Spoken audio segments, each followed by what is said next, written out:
take this one. Welcome back to Eurosport. Myself, Johnny Molan, Mark Cole, and we're joined now by one of the Nissan Delta Wing drivers, and a good friend of mine. I'm feeling sorry for him at the moment, Marino Franchitti. And obviously we've all been discussing the incident that we saw between the Toyota and the contact with Motoyama in that car coming out of the Porsche curves. And Marino, what was your take on that? I think it's obvious for everyone that saw it. Nakajima made a misjudgment and took Satoshi straight out of the game. There was no question about it for me. He was a hard hit into the wall as well there, wasn't it? And he was trying to, we were saying, he was trying to keep out of the way. He was right over on the right. Satoshi did everything right, and including that he just worked so hard trying to get the car fixed and get it back. Unfortunately, it's too badly damaged, we think, to get it back. But Satoshi's got so much heart. He was just in there trying everything we'd been taught to get the car fixed. But yeah, Nakajima, he was involved in so many incidents like that in F1 as well. He just seems to lack spatial awareness, and it's continued into sports cars for him, unfortunately, and unfortunately for us. But yeah, devastated for the whole Nissan Delta Wing crew, but very proud of the speed we showed, the efficiency that we showed, and showed that an innovative car like this can come and perform so well. And so you should, Marino. I mean, the crowd who have absolutely loved it. I'm sure when you were racing today, you must have been aware of the crowd around you, just how much they love this innovation. Yeah, well, Mark, unfortunately, I didn't get in the car. I was getting ready just to climb in, and I was going to take the first night stint. And yeah, right. So unfortunately, but definitely all week. I actually came out of Mulsanne Corner at one point, going into the dark, and could see a load of kids on top of a wall jumping up and down and cheering as the car went past. So that was kind of cool to see. I enjoyed that. Maybe this is their future, of course. It could be. What I like about the Nissan Delta Wing is that sports cars fans love it, but it's people that aren't into our sport that's put their eyes onto Le Mans, put their eyes onto sports cars, and that's good for all of us. And you're right, Marino. It captures the imagination, and I applaud the ACO for having this new technology space here in the Le Mans 24 Hours. It's from the moment I've come into the track here, it's been everywhere, you know, and you're exactly right. And I remember way back when we were testing post Sebring, watching you driving that thing around Sebring and standing on the pit wall, watching you going into turn one. And I know you've made the car an awful lot better since then, but from the outside looking in as a driver, looking at another driver and seeing how much margin you were leaving to the edge of the road and to the apexes, and how the car looked turning into the corner, just for the viewers out there, because the car is so unusual, and bearing in mind that I'm assuming you can't take an apex with the front of the car, because that means the rear of the car is going to be 18 foot inside that apex. So just it took 2 laps for me to get used to placing the rear wheel exactly where I wanted. The good thing with it is, and you know this, Johnny, when you come through a chicane, say you have a curve that you can use, if you hit it with a battle in GTE this year with us, Aston Martin and Corvette, Ferrari and Porsche, all with good drivers behind the wheel, and the cars are pretty similar. Sometimes one car is better suited to the conditions, and right now it's getting into that period late in the night when things can get a bit quicker. So we'll see how it goes when I get out there. What is the most difficult in the night, with the temperature getting low and all the traffic? It's the vision, with the LMP1 cars behind with their bright lights. We're always looking in our mirrors, so that's generally the hardest thing, is not being distracted by the lights and still trying to keep temperature in the tyres. So, at the moment we're on a medium set. It looks like we could be doing something a bit different when I go back out, just to try and get it right with the temperature what we have right now.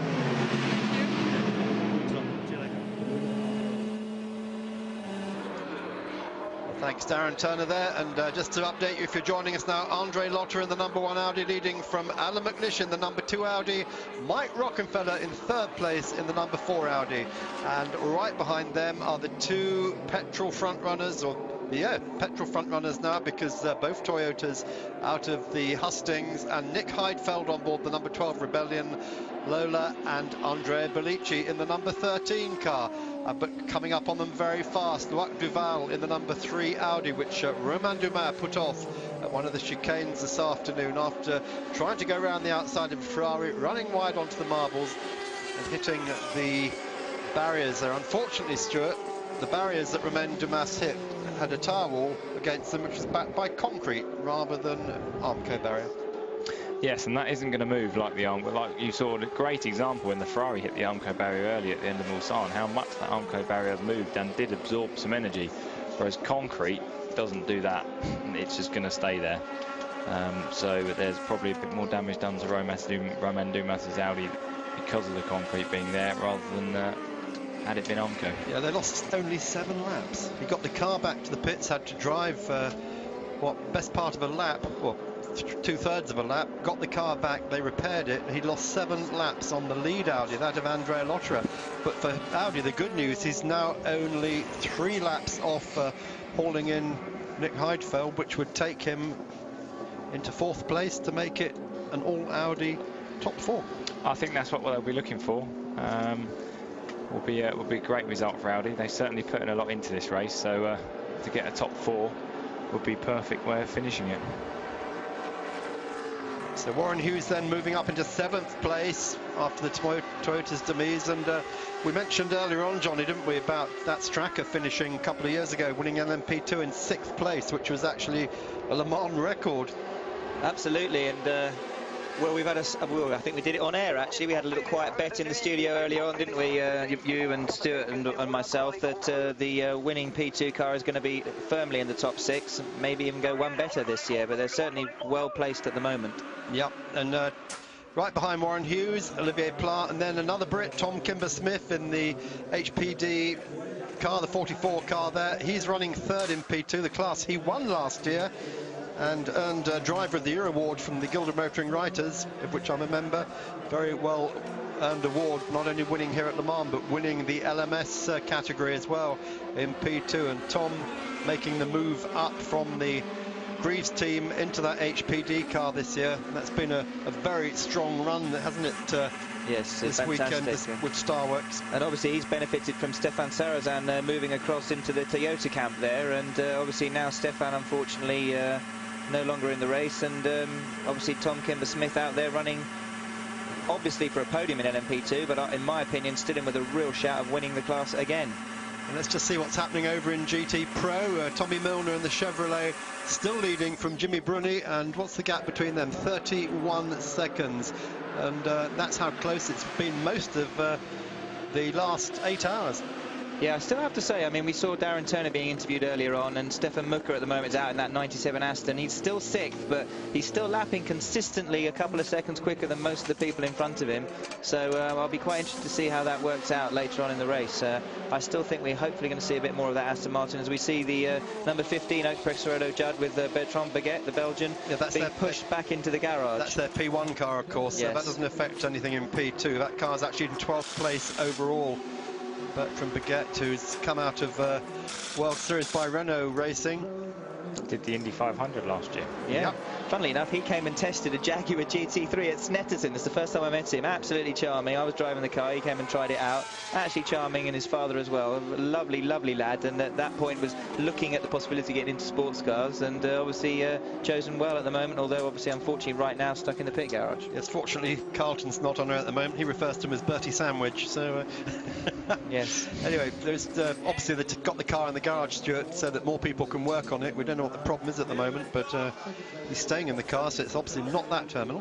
Looks something to the rear end. My guess is an alternator or something like that. That seems to be the problem of the night. Every car's having an alternator. The Brundles had that, didn't they, of course? It's funny how this has turned out for the Oak team, isn't it? Oak were one of the guys or teams rather, that came here in LMP2, and they would go out there and they would run a pace that was decided beforehand, that was probably a good few seconds off the ultimate pace of the car, and they would run that pace regardless of how quick their drivers could go, and they would win basically LMP2 year in, year out. And now they're sort of stepping it up, pushing to be a bit more competitive in LMP1, and suddenly the problems are starting. And I think that just shows you, for Corvette and for all the top GT teams, and also LMP1, Audi, and all the top teams there, how well built and engineered and developed these cars have to be allowed to be driven at pretty much 100% the entire 24 hours. It just shows you what the vehicle is being put through. And what they're doing there, just patching into the team radio of Oak Racing, they're just telling Bertrand Baguette that they said we've got a coolant problem back here, or a fluid problem. I think it's oil they're talking about, and they are topping something up in the back there. This is the Picom car, that's Caffa getting in, I believe. That's Pierre Caffa. The Argentine team, Paycom. You're absolutely right. Pierre gets in. Of course, Pierre distinguished himself, didn't he, some years ago in the Le Mans, the early European Le Mans series, had the big accident at Spa in the Audi he was showing of Alan McNish, and yeah, he brought it down the pit lane on fire. I think on fire, actually an understatement, isn't it? Having stuffed it at the bus stop. I think, yeah, with a GT Ferrari, I seem to remember. I think if you'd thrown about 100 litres of fuel over it and set fire to it, it would have been less of a bonfire than the one he brought down the pit lane. All that happened, of course, under a safety car, didn't it? I know. It was very exciting. But it just shows you back in the day, and we're talking about how well-built Audis and bring it into pit lane with everything hanging off it on fire, and they might actually be able to fix it and send it back out there again. And that just shows you the history of that car, how many times they've had massive hits, going back to the Romain Dumas one at the first chicane, and they only, 8 laps later. Let's put it that way. Don't expect to see anybody chucking a brick through a window of one of these and making off with a stereo. No, but you get the idea. It's going to get a little bit shaky, but hopefully the licorice voice of Neville Hay will put a balm across those waters. We'll take that break, and we'll be back with Neville and Johnny and myself after this. Yep. Well, hello and welcome back again to Le Mans. And this is the one time, of course, that, as I was saying earlier on, I really love. One of the things that we've been sort of musing about during the course of this event is that we did have, of course, this situation arise with Anthony Davidson. And there was this question about he didn't see him, it was just too bad, etc. Well, I actually feel that one of the big problems is that you really don't have much vision in some of the cars, the prototypes, but the Ferrari, I would have thought you had plenty of vision in that. Yes, absolutely. I mean, we talked about this a little bit earlier, and I don't want to sort of labour the point too much, but it's a tricky one.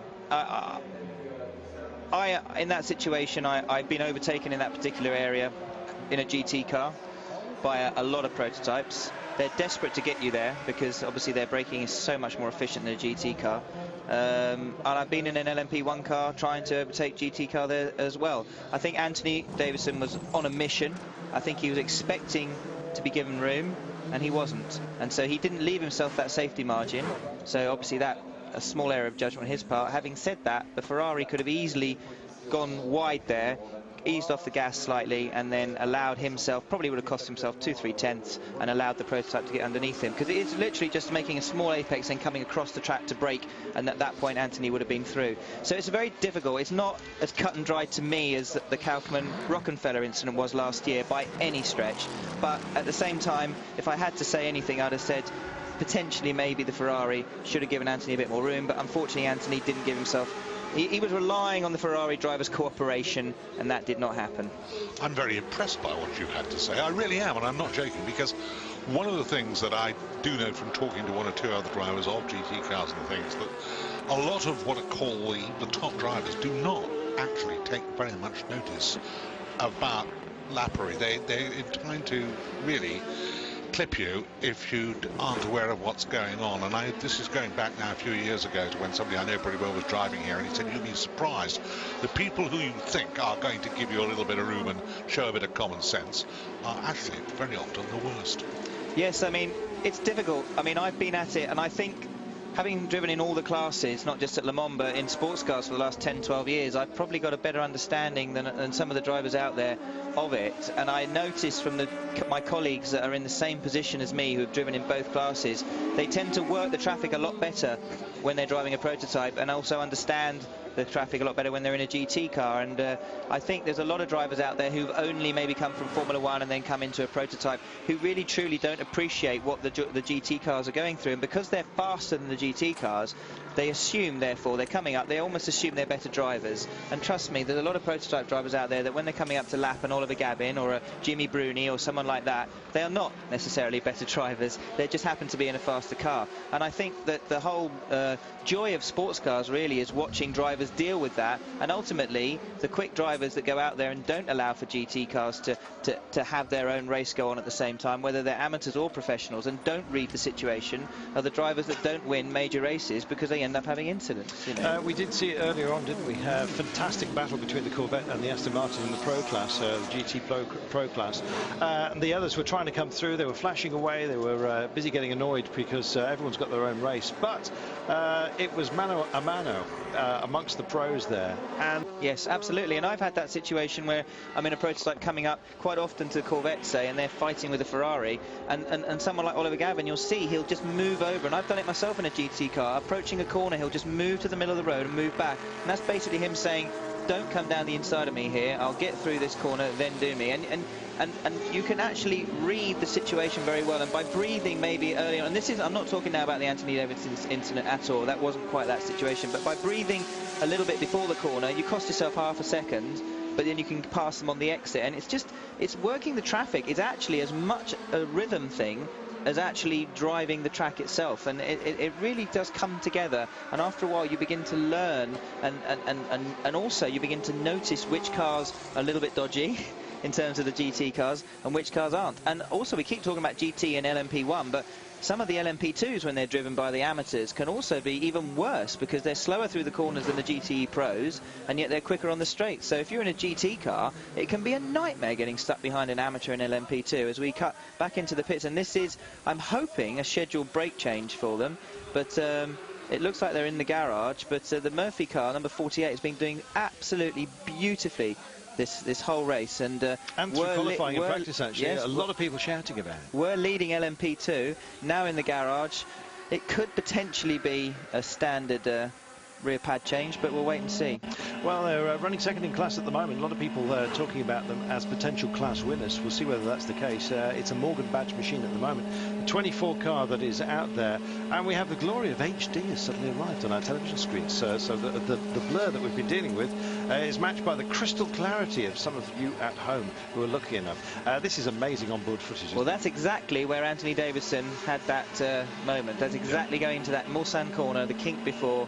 And obviously at that point there, it's slightly different because he wasn't upon him. He had to wait and then dive the inside him on the exit. I love listening in car to this because you can hear the Flybrid whining as they come off the throttle into the corner. You can actually hear it. And Alan McNish, I said this earlier, said to me that when he stopped stationary in the pits, it sounds like a small helicopter going off in the car next to him. This whole Flybrid system with the massive 45,000 revs that's going on all the time.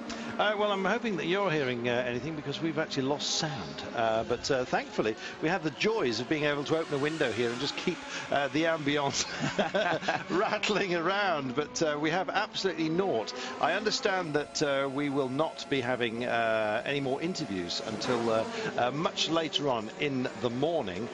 So approaching sort of 6 o'clock, that kind of thing. So it's us that are your company. Don't forget, you can tweet us. It's Carlton Kirby, CarltonKirby, or... I never said a word. Yes. two cups and a long string, if you want to talk to them. Yes, that's about the size of it, really. Or just shout very loud. Now, Neville, we were talking earlier on about the 7 car in Nakajima. Your view on that incident with the O car, which is still being repaired, but they are trying to get it back out. Well, first and foremost, I agree with everybody. It was rather sad. I'm told, in fact, that part of the problem of getting it was getting it back, because it was in a very difficult place to actually get it out, and it had got some damage as well. It's hardly standard fare as well for the driver to deal with. Exactly. So they've got it out. It is going to be running again, which I'm delighted. Again, I think we've got this problem with prototypes. I didn't actually have a chance to look at the translation of the big lecture that was given on what the future's going to be for Le Mans and all the changes that they are suggesting that they may make. We know that one change doesn't work very well, don't we? Because the aerodynamic thing that was going to be magic was not magic. I think you've got to be very careful about making changes till you really know it. Reminds me of somebody once who said, I know if we do this, this and this, motor racing will be very safe. Well, some thought he got actually shares in Barrier Company. Well, I was actually sat at a table next to Nick Worth when that happened, and I looked at Nick and said, well, so much for the anti-flying campaign, and he said, yes, exactly.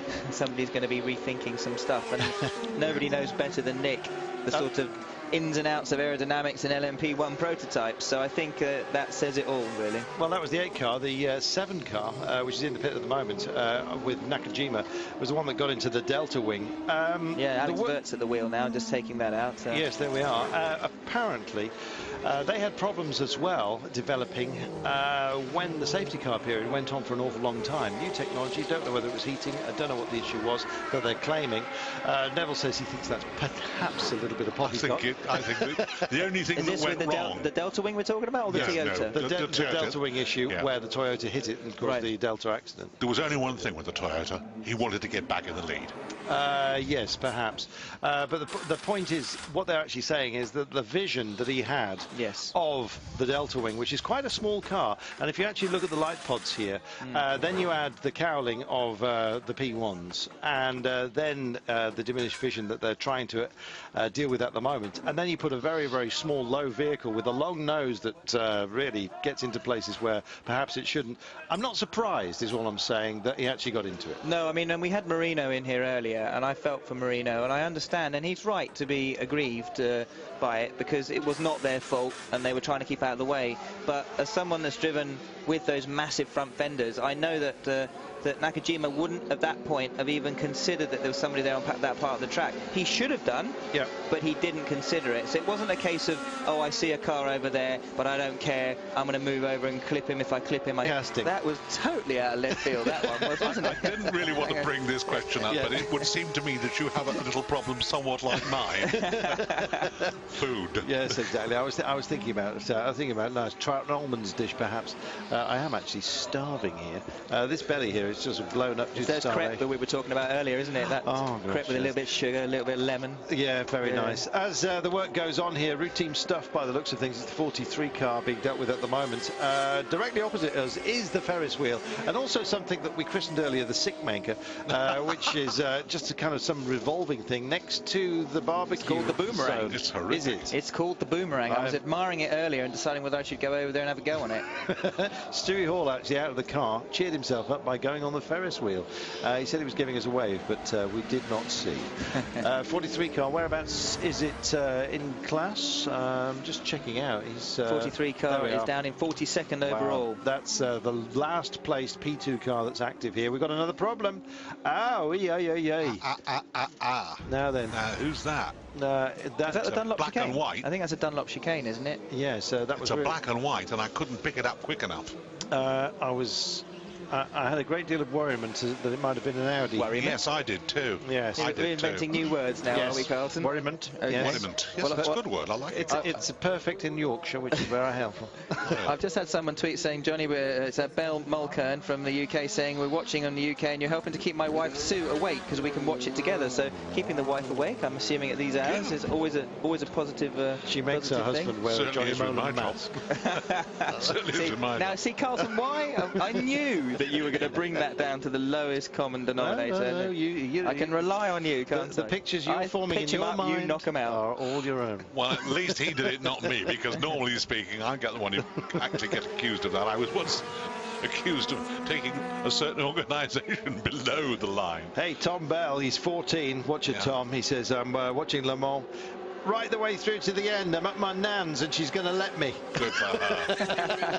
Good for her. I like you. And this is a good one you'll like. Enchanted Mr. Dow says, no idea why this is only my first time watching Le Mans. Shame on him. I should have started years ago, looking forward to the hours ahead. So there we go. We've at least managed to increase our viewership to 4. Absolutely. Well, this is really something, isn't it? I mean, you really have to take on board, if you come to Le Mans, please, please, please make sure that you do go out at night. That's really where the atmosphere the glowing comes from. disc into Indianapolis. Very, very special. I went out there, actually, I was out there because my engine had blown up in, I think it was 2003 in the Ferrari, and blew up going down in the second Mulsanne going towards Indianapolis, actually, out of there, and pulled over and got offered wine and cheese by the French marshals. It's our leader. He's of the P2 class. Ollie Plat is being pushed behind the garage, and it looks like they're fretting just a little bit here. Yeah, that does, doesn't it? Looked a bit serious, didn't it, that? You never know, do you, when there's... I mean, they do pad changes routinely throughout the race, but that doesn't look particularly routine, does it? I think it was a particularly dramatic, rather cuddly mechanic there. There he is. Well, the back's come off, yeah, and that's exactly. not always a good He sign, sort of is slid it? into position, a la Lara Croft style. Starsky Hutch job, was it? That was it, yeah, almost over the bonnet, and looked very dramatic. He's probably the chief here and knows exactly what he's seen, but clearly it was enough to get it pushed back here, and it still does not look anything like routine at the moment. That's engine, that's nothing to do with brakes, and no, that's a shame. That's such a shame. It is. Yeah, that looks a little bit like Judd standing real by, trouble. looking very worried. That looks like real trouble, doesn't it? Yeah. Not good then for the 24 car, and already hands over the lead, the class lead, to Is he going to make it Kimber three? Smith in the 44. There he is out in front in the HPD. HPD Honda are coming back. We've been talking about the Japanese and how they are just starting to think about motorsport all over again. Oh, it's done. That looks terminal. Well, at least for now. That's engine failure. The sign across the throat tells you everything you need to know. Yeah, I fear so. And what a shame, what a shame. That is a very sad state of affairs, isn't it? And they're Because trying it has to gone so make well. absolutely sure that there's nothing they can do. And they've actually said, look, no, stay in the car. We're going to take it out, and we're going to have a look at this engine. It's going to be a removal job. And yeah, they're going to see. They're going to give it a go. They're going to give it a go. See, that's the spirit of Le Mans there. Yeah, fantastic. Absolutely. One person says it's over, and the other people come up and say, hang on a minute. Yeah. Let's not be too hasty. Exactly. Until the thing will not move, we have no chance of making it move, we're not going to stop trying. Exactly, exactly. We're going to take a commercial break in just a few moments' time. Don't forget, you can tweet Johnny Molan or myself, Carlton Kirby. We're here for the next 3 hours or so with Neville Hay before the next personnel change. Look for you to company. We'll be seeing you again after this short break. Stay with us. And we're back at Le Mans, the 80th running of this fantastic race. And quite honestly, it is living up, as always, to its expectations as far as I'm concerned. It's perhaps one of the great highlights of the year to me, but then I would say that, wouldn't I?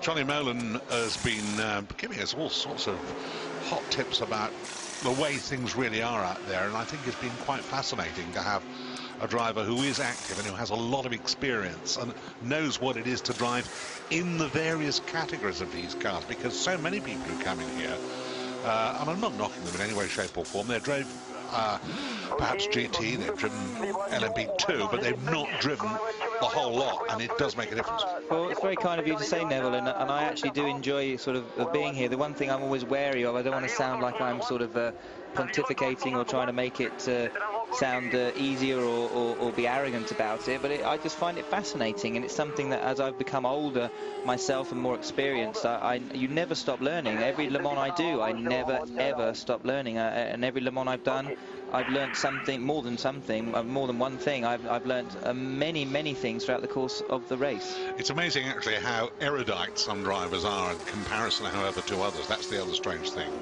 I've known quite a few who are basically, it's not they're thick, it's just that they can't actually put it into words, and others can. They actually have the ability to be able to translate it into words that you and I might understand. Well, I think also a lot of that, and the modern driver nowadays, Neville, has to be capable of working out of the car as well as he can in the car. I think you have to be more of a full package. Kimi Raikkonen is exceptionally gifted and he can get away with it, but unless you're Ayrton Senna-like in your abilities, you have to know that you have to work in and out of the car at the same time. And I think all of us, myself and the group of probably the 40 or 50 British drivers in the world that are lucky enough to earn their living from the sport, be it top level Formula 1 through to sports cars and to the lower reaches, maybe at national level, they've all become extremely good at doing the job both in and out of the car and being media friendly, and I think that's a large part of the job. And they can work a computer properly, which is so much the thing. I mean, if you go back a few years now ago, you're really showing your age, saying work a computer properly, Neville. So not only is he not on Twitter, but he works a computer properly. So many years ago. If you can't put coal in it, Neville doesn't know how. True, very true. But so many years ago, there were drivers who really could not sort for toffee. I know one guy of which the team manager said, well, look, if you really want the car to go fast, you'll give it to Roy, and if it's right, it'll go fast. But if it ain't right, it's no good asking him because he won't know. Yeah, well, you see, now technically, I think less drivers actually do know how to set a car up, simply because of data and also because of all these one-make formulas. So you find it a lot in Indy cars, for example, guys that come through Formula Mazda, Indy Lights, whatever, they're not as good at setting a car up as other drivers that have come through different formulas. And I think that's why changing subject and changing tacks very quickly, why Dario Franchitti, for example, is so good at what he does, because he's come through Formula 3 and through the ranks and he understands setup. I think in this day and age, the younger drivers don't actually have as much setup knowledge as perhaps slightly older generation drivers did have. I do remember Frank Gardner very well, and a certain driver in a Ford Mexico, and he was sitting in a commentary box with me, and there was a race, and I said, yeah, he's quite good. And Frank said, I could teach you to drive around here as fast as that animal, which just sort of rather said it all. Absolutely. The 67 car came in and went while we were on the break, stays in the lead. Ray Narach is on board the Matmut Porsche, and it's doing a superb job in the AM class, I might add.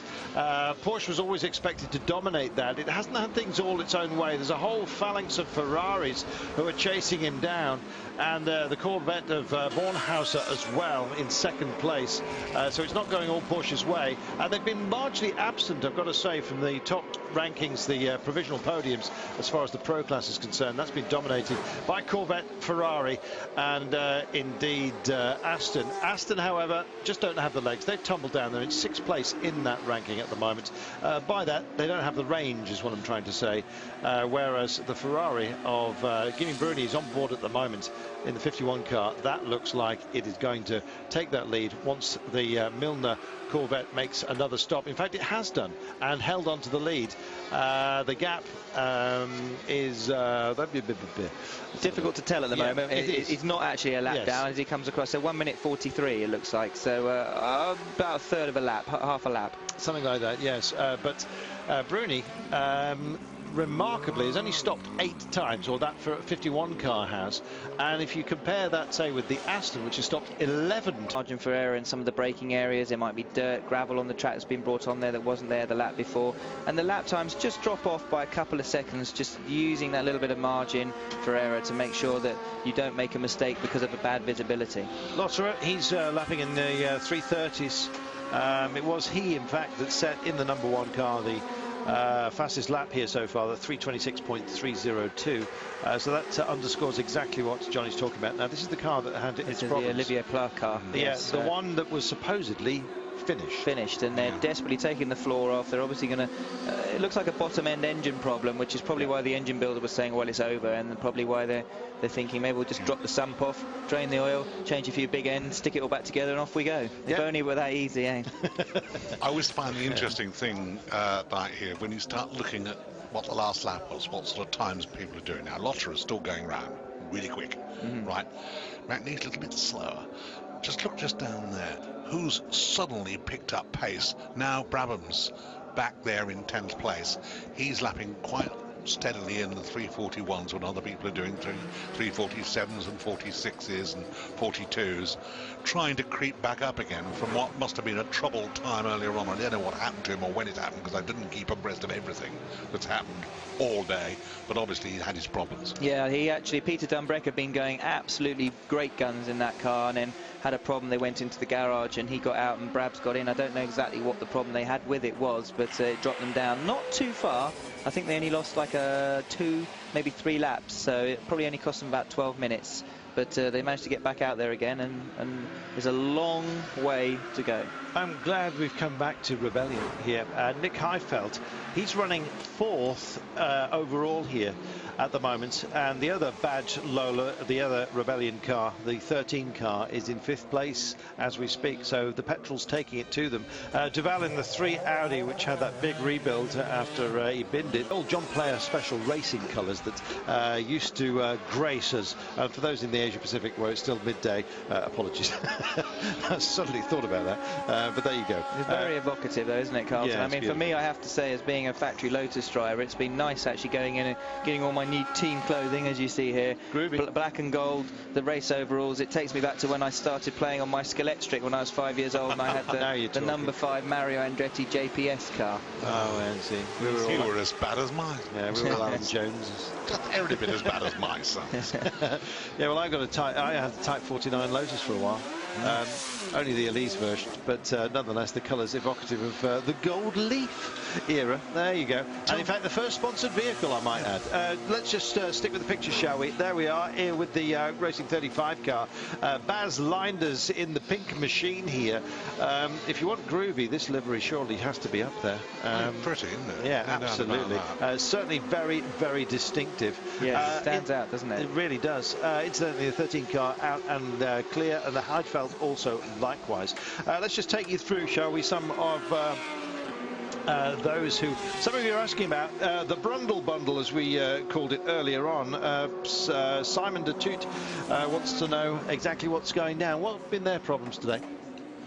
Do you know what? I don't know what went wrong with them. I saw them go through the gravel a few times, but I don't quite know why they've dropped down. But also another car that suffered from a puncture very early on lap 7, and also Sam Hancock had an unfortunate problem with them in the number 38 P2 Zytek.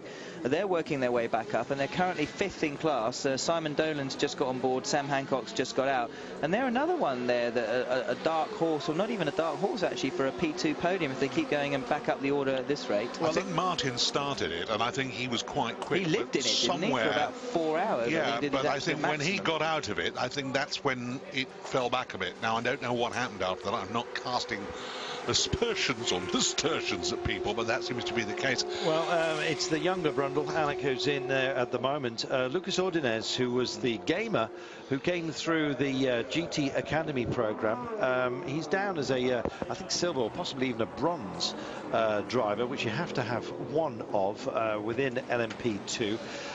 Despite the fact he's got some amazing experience that he's picked up only in the last couple of years, that doesn't look great, does it, on our screens at the moment? No, I think it. No. But that's Baz Linders, and you can see I've never seen such a clear visor in my life. And this obviously goes back to the other thing that people maybe don't even think about, but obviously a driver that's going out when it goes into darkness, or going out at night when it comes up into daylight, you've got to think about these things in terms of your tint of your visor. Yeah, well, I think what was happening there is that there was something, a little bit of smoke coming up that I didn't think he liked. Yeah, it certainly looked that way. Yeah. I'm not sure whether they weren't just steaming something off. It was just something, but it was something like that. It may well have been a cleaning process that was going on in the rear. Just to get back to the Brundles, we're not sure, to be honest, not sure what their problems have been. Somebody perhaps will tell us, but they're lying about what 11th in class, but in the 22nd position. Just to get you up to speed as to where they are. They're not that far behind. I mean, we've got the within a class that they were perhaps expected to win. They're actually within 2 laps. They're within 2 laps. That is true. So things can change. Yes. Yeah, we've got obviously the Audis first, second, and third. Still Leffler, McNeish, Rockefeller driven cars. They've done it 1, 2, 4. That's left 3, who's back in 6th position. I've been keeping an eye on him because anybody who's can work it out, I suppose it is conceivable that if he can maintain the pace, he might just get himself up into 4th place. Maybe. Julie Rowling says, I've only just tuned in. Julie, you've been to the pub, haven't you? She said, coloured lights on the cars at the stack, what are they for? It tells you the position they're in. Only some cars have got it. You have to be the top 3 to have it. If you've got 1 next to the number, the illuminated number out there, it means you are leading the class. 2 means you're second. 3 means you're third. It's rather convenient, and it helps the fans an awful lot out there. It's just part of the inclusivity that this sport brings. And to be honest, endurance racing, it is a bit like a family. You've got to be slightly nuts to be into it, but you know, join the other nutters, why don't you? And you can get closer to the drivers and the vehicles than just about any other form of motorsport. It's fantastic. Absolutely. And I've just had a tweet from a friend of mine, Frosty, who said, good work, mate, do you prefer driving or talking? I'm not even going to deign that. No. Much as I love being here with you two, I don't think I even need to answer that one. Do you talk to yourself when you're driving? Do you know what? Yeah. I do.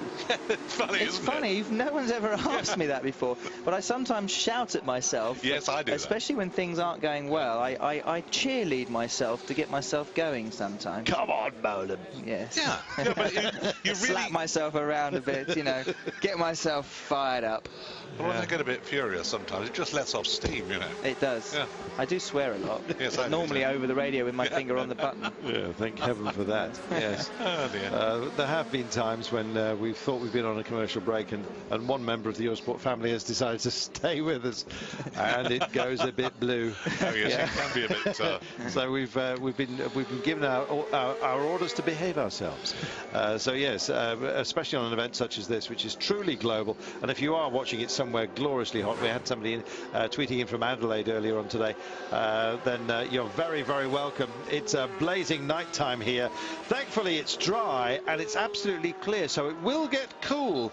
And that moisture we were talking about, that mist, may well start descending soon. Well, Welcome back. Oh, sorry. It's all right. No, I was going to say, yeah. needless to say, the subject of got-handed persons of the opposite sex driving cars, and you were giving us an opinion on Vanina Inks. Yes, I think she's absolutely charming, lady. And I bumped into Jackie a little bit earlier on today as the 40 car is just pushed behind, by the way. Is it yet another problem? We'll find out. Back end's coming off. Lots of beard stroking going on. Looks like it's all right. They'll be back out then. Looks like in reasonably short order. We will see. Have something to Looks drink. like a punctured tyre beer. Jonathan Hershey, my old teammate from the Lotus car last year, was actually, and he just literally got out, and I think it's Michelle Frey got into that car, and I think it looked like they had a left front or a left rear puncture. Going back to Jackie Hicks, yeah, he was just exiting the French booth here, commentary position, and I was going to drag him in, but frankly he was dressed for dinner and was on his way, so I just walked alongside him and I said, how's things going, Jackie? He said, well, I'm enjoying it an awful lot more this year because my daughter, who is called Vanina, of course, you may well know her from rallying as well as DTM and indeed endurance racing, where she really found her home, actually. He said, I'm glad she's not racing because it just means I can enjoy the event.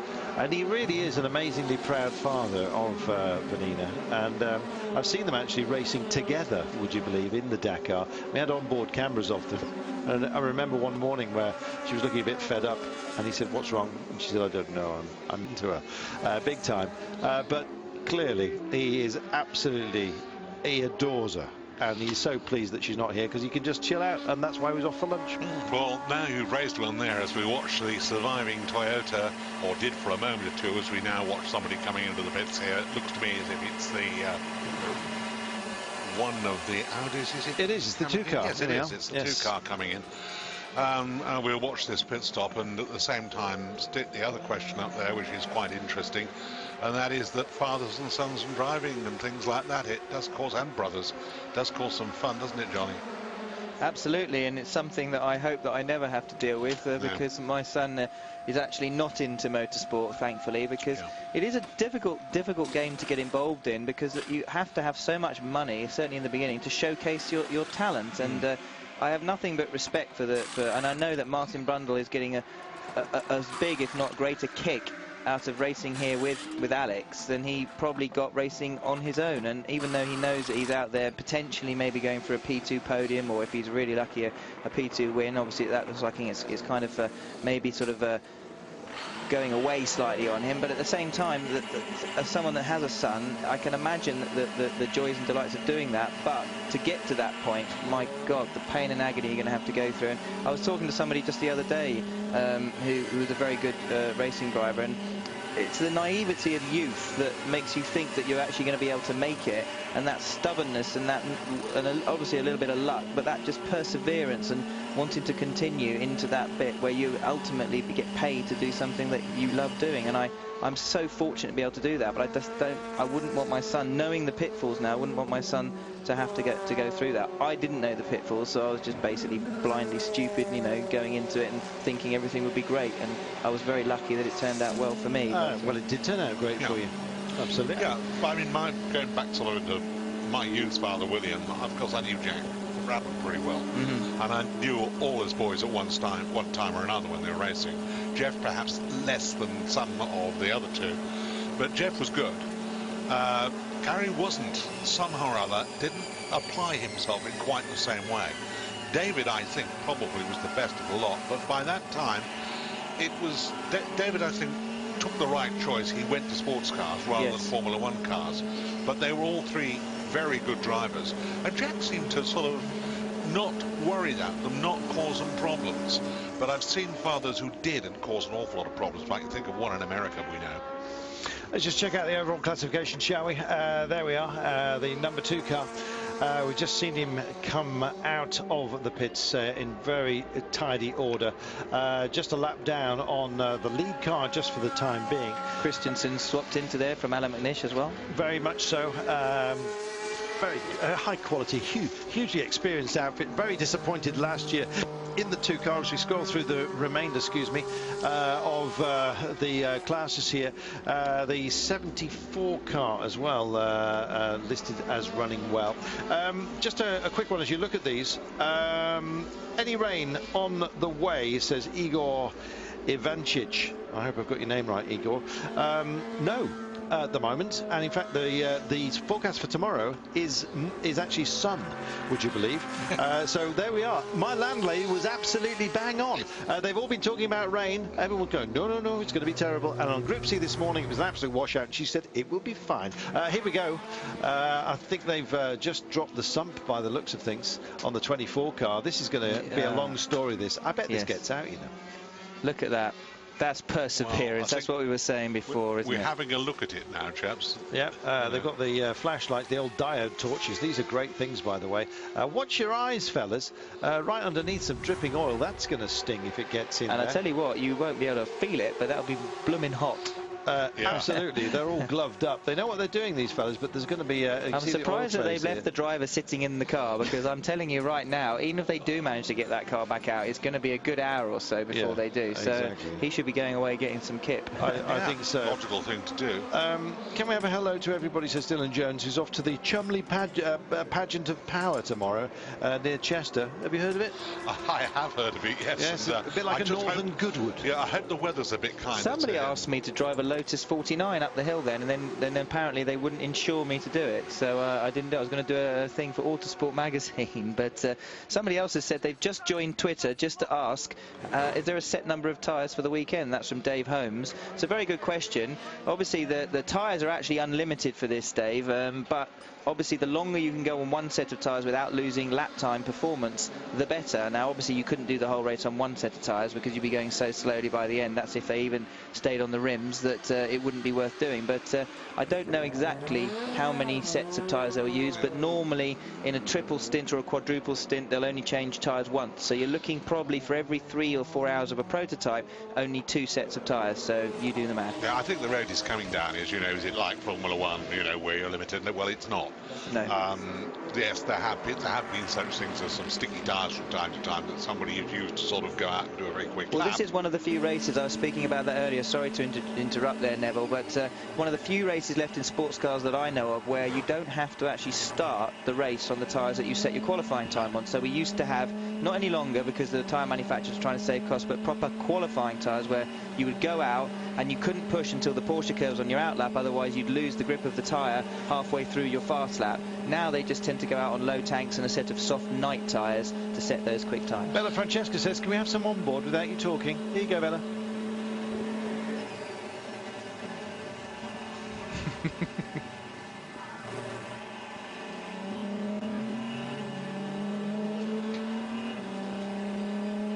There you go, Bella. She was quite abusive, actually. I've been very nice to Bella. Carla Richardson, car 42. Right, delete that tweet. The Brundles had alternator problems earlier. Thank you, Carla, who's much nicer. There we are. Yes. Well, there you have it. Does she not know we get paid per word? I'm being so there good. we go. Classic picture, actually. Yeah. There you go. Yes, it is not hiding her talents, let's put it that way. 13 hours and 55 minutes remaining of this race. Apparently the Brundle car had an alternator problem, and that seems to be a recurring theme, doesn't it, throughout this race? Yes. Going back again, listening to the diesel. It was lovely. It's a lovely sound, isn't it? It's such a different sound. Tell you what's spooky is the Toyota, when it exits, does it under electric power, and is it absolutely silent. The Audi not, because it's not allowed to do so. It cannot use its electric power until it hits, what is it, 123 kilometres an hour? Yes. And as a result, it cannot escape from the pit lane because it's a four-wheel drive vehicle. The same rules do not apply to two-wheel drive hybrids. Nobody knows why. I was going to say only God knows why. When we ran the Zytek hybrid, we're one of the first, obviously, hybrids, we had to demonstrate, and so I drove an entire lap at Salt Lake City just on the hybrid, and it was a very, very weird feeling driving around at a reasonable speed. We were doing about 80, 90 miles an hour with absolutely no engine noise whatsoever. Very strange. Lee is a Le Mans debutante. Welcome, Lee. He says, watching it for the first time and absolutely loving it. We're loving the fact that you're loving it, Lee. Good. That's a tongue twister. The Oreca 03. Yeah, Neville's going to go out in a minute and join Twitter, don't you? Yeah, we're going to have to do it for him, I think. You press this button, then this one. Everyone wearing a bit helmeted, incidentally, these days on pit lane, although I can see a chap with a clipboard who possibly hasn't got one on. He's not going to be allowed to step over that white line. He is doing. Oh dear, yeah, she's going to get told off. He's one of the official adjudicators. They can get away with it. He works for the ACO. And Stella Maria Thomas, who used to help me out in my F3 days, is saying she's loving our commentary and we're talking a great race. So thank you for that, Stella. And Ian has said, is there a maximum limit to the number of hours any one driver can drive in a stint? So I will throw that to Neville, because I'm sure Neville knows the answer. I think it's 40. Still. No, in one stint. Oh, in one stint? Yes. No, I don't think that now. Just a minute, There's Nev. 4 hours. Think, yes. Nev. I think 4 hours may very well be it. I do recall there 4 was... on, 2 off. Yeah, I do recall there was a race here some years ago, and I'm not going to mention any names, where a driver decided that the car had not been going very well, and he was going to do a 4th stint, come hell or high water. The co-driver who was due to take over went off in a temper. So when he came in, there was nobody to take over the car. I won't tell you what happened after that, but it Are you going to tell us who it is? Look at this. We got. That looks like there's a whole load of fluid being laid down here in a big streak, and that's not what you want. Oil. Yes, indeed. That looks like oil. It's let go, and that does not look good. Was that the Corvette? It's a Corvette, so. It is and it looks a pretty fair coating. You can, when you've got that nasty sort of smoke, you know you've got a problem. We'll find out who it is. Oh, and I was about to say, I hoped it wasn't the 74 Corvette, but it isn't. I hope. Well, we'll find out. I think it's a yellow one, if that helps. No, it doesn't. No, it doesn't. They're all yellow. Are they? Oh, I thought there was one. There was. Nev, lie down, have a biscuit. Dean Kearney, he says, watching Carlton Kirby and Co. on late night shift at Le Mans, nighttime racing, absolutely fantastic. We're with you, Dean. Check this out. We'll shut up again for a moment.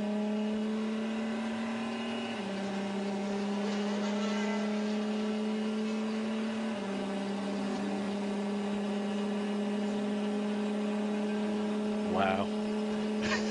It's fantastic, isn't it? I love it. You can almost get yourself splat up against the screen here and just enjoy. Listen to it gathering the power here, retrieving it, Johnny. Yeah, you can hear the whir of the regen, and that's throwing a lot of brake bias back, so it happens early in the braking zones, and you'll notice as they get further into the zone, it starts easing off, and that's because they're actually doing most of their regen very early in the braking zones. They're only allowed to capture within a couple of zones around this track. And then all of a sudden, about now, suddenly the power is delivered because of this flywheel system. They have to get up to 120 odd kilometres an hour, and then it flattens out because they suddenly go four-wheel drive. It looks smoother and it almost goes cartoon-like. Well, did you notice earlier on when the Toyota and Audi were battling how the Toyota was getting into the hybrid quicker and therefore able to run past them coming out of the exit of the corner, and then the Audi would come back at them again, and that's exactly the reasons why, because their hybrids are kicking in at different parts. Exactly, they've got a system which delivers it very much as a punch, the Toyotas, whereas a flywheel system for the Audis, and as a result it's kind of a little bit more controlled, you might say, and delivers to four wheels. Look at that. Tidy, he's in. We'll take a break as the lead car comes in here to take their pit stops. We'll keep an eye on it for you, and we'll be back live in just a few moments' time. Welcome back. The 55 car just comes in for a regular stop here, but the bad news is that that Corvette we saw was the lead car in AM Pro. The 74, Richard Westbrook is on board, and it's lost a wheel. It looked like it had sheared off. Now, the cameras, while you were on the break, just went back to the guys responsible on the air jacks here. It's a hard one, and if you're losing a race because of a minor error like that, it kind of throws a spotlight, Johnny, on the fact of just how important every single aspect of the team is here. Yeah, I mean, having said that, let's not jump to conclusions. Yep. I mean, we don't know if he'd just come out of the pits. I suspect that he hadn't. I don't know that. But the downside to losing a wheel there, which was literally just after the Dunlop chicane and coming down up the hill towards the S's at before the Tertre Rouge, is it's such a long way to get back into the pits. So he's dropping down the order, and we were just talking about that great battle between the Corvette and the Ferrari that was developing, and now basically Ferrari, the number 51 with Jimmy Bruni is leading comfortably, followed by the luxury 59 with Fred Machiavicchi at the wheel. Again, Ferrari, they're first and second, and already Richard Westbrook in the 74 Corvette is a lap down on those two, and he's still not managed to get back into the pits yet. He's cruising in as slowly as possible, so that hopefully when he does come back in, it will be just a case of a little bit of tank tape and sticking a new tyre on and sending him back out. We've got a pad change going on here on the Porsche, and if you think that looks hot and difficult to do, it is hot and difficult to do. I've seen the scars on my boys on some of on their forearms and everything, even when they're wearing the old asbestos gloves and everything else on the fibre, it gets through, and this is where these boys really earn their keep. And let's not forget, you know, it's 1:15 in the morning. These guys have been up since probably 7 o'clock in the morning because the warm-up was at 9. You know, they're 24 hours of Le Mans for these boys is more like 48 hours, and we mustn't forget that, and give these boys a big shout out for all the hard work that they're doing. Well, they've been in full racing conditions here as well, let's not forget, for 10 hours plus. We've got 13 hours and 45 minutes remaining. It's a very hard thing to manage, those kind of stress levels for everybody. Mistakes can be made. Maybe that's what the problem is with the 74 car.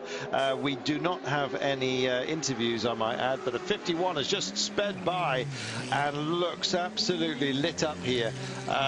They've only made 9 stops, incidentally, the 51 car. Yeah, my mistake, actually. Remarkable. I'd forgotten about the 73 Corvette because he disappeared from my screen and reappeared all of a sudden. So actually it isn't Ferrari 1-2, it's Ferrari first and second. Left rear, left rear. 3 wheels on my wagon, and still, as you can see, rolling along, and here he comes. He's done quite well. A good job, hasn't he? That rear left diffuser didn't look too badly damaged. The only trouble is you see that sparking going off. That's obviously the suspension, and obviously that's going to get ground away quite badly. So they're going to have to give that a real good once over to make sure that it's safe to send back out with just another wheel on. But certainly, from what you were saying, Carlton, it doesn't look like there's any reason for that wheel having left some other than a lack of a wheel nut. But well, it chucked it off, but what happened, it chucked it off and it sort of stuck underneath the rear wheel. Hence you've got a cloud of white smoke as it's coming out and going down the hill, and then the wheel goes bowling off, and there we have it. But it's gone in for them to have a proper look at the back end, and well, they might. Very good idea too, I'd say. Right, and they're a great team, the GM Corvette team, fantastic. I raced against them many years in GT and in GT1, and these boys absolutely know their stuff. They're experts at Le Mans. They will get it fixed, they'll get it out safely, but unfortunately every second at this point, because of the competitiveness of this class, is costing them a potential podium. They'll get it done. Just looking to see about the 6th place Audi, still lapping quickly, but not as quickly as he was. I think he's going to have quite a job to get himself up high. He might make 5th, he could make 4th, but it's going to be chancy. Liz is obviously just about to conk out. She's gone off for some nap as well, but says that her husband Al is enjoying life on the sofa back home with the horse boxes. I imagine he's getting some of the staff to look after those. Welcome, Al. Sorry you're not here, mate. Well, maybe we'll see you next time. And just going to give somebody's actually said give Tom Kimberly Smith. Obviously somebody, perhaps Tom Kimber-Smith, but give him a good shout out. And absolutely, he deserves a good mention. We were mentioning him off air actually just now, so it's worth mentioning him on air. Ryan Dalziel's just taken over the 44 LMP2 HPD car from Tom Kimber-Smith, but doing a fantastic job, and at the moment looking in a really strong position, Carlton, for that P2 win and a good, maybe even top 6 overall finish. Yeah, and Kimber making it 3 in a row in P2, that would be absolutely amazing. And the way things go, you know, count nothing out, it may be a top 5 or even better, because we've got an awful lot of racing still to do. We're not even at the halfway stage. I know, this is the thing, we're sitting here kind of making all these stupid forecasts, and we've actually got about 5 more normal sport car races left to go. Yeah, we're not halfway now. Yeah. No, that's the 8th place car that's just had a pit stop, and I thought it was going out slowly, but I think he was just going down the pit road. Check this out. Brake disc. Oh, there's some beautiful components coming out here, aren't there? You could frame some of these. Disc off, that is. It is. Well, they're having a full look at absolutely everything. Nicholas Cerulus says, finished exams, treating myself to the first all-nighter since starting to watch with my dad 9 years ago when I was just 8.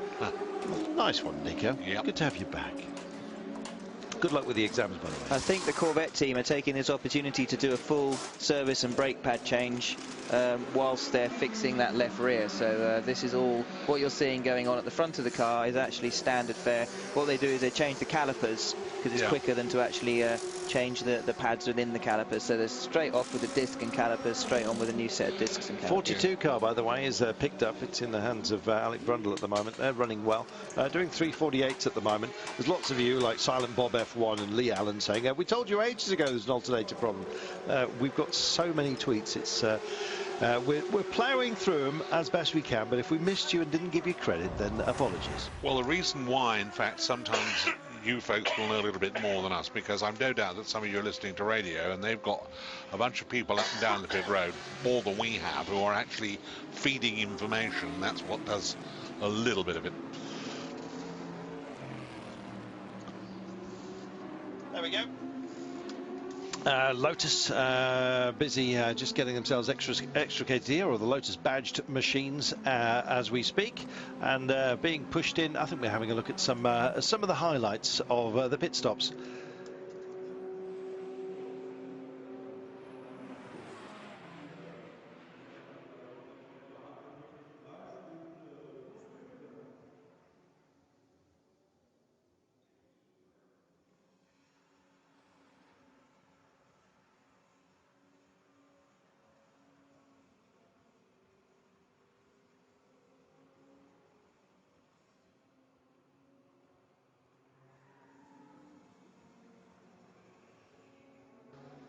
There have been some glorious shots throughout. I think one thing, Neville, about these cars in particular, they actually look an awful lot bigger than they are. And when you approach them and stand by them, they're absolute little jewels, aren't they? Well, they do look bigger than they are, but let's face it, they are actually in track. The track of these cars is quite big.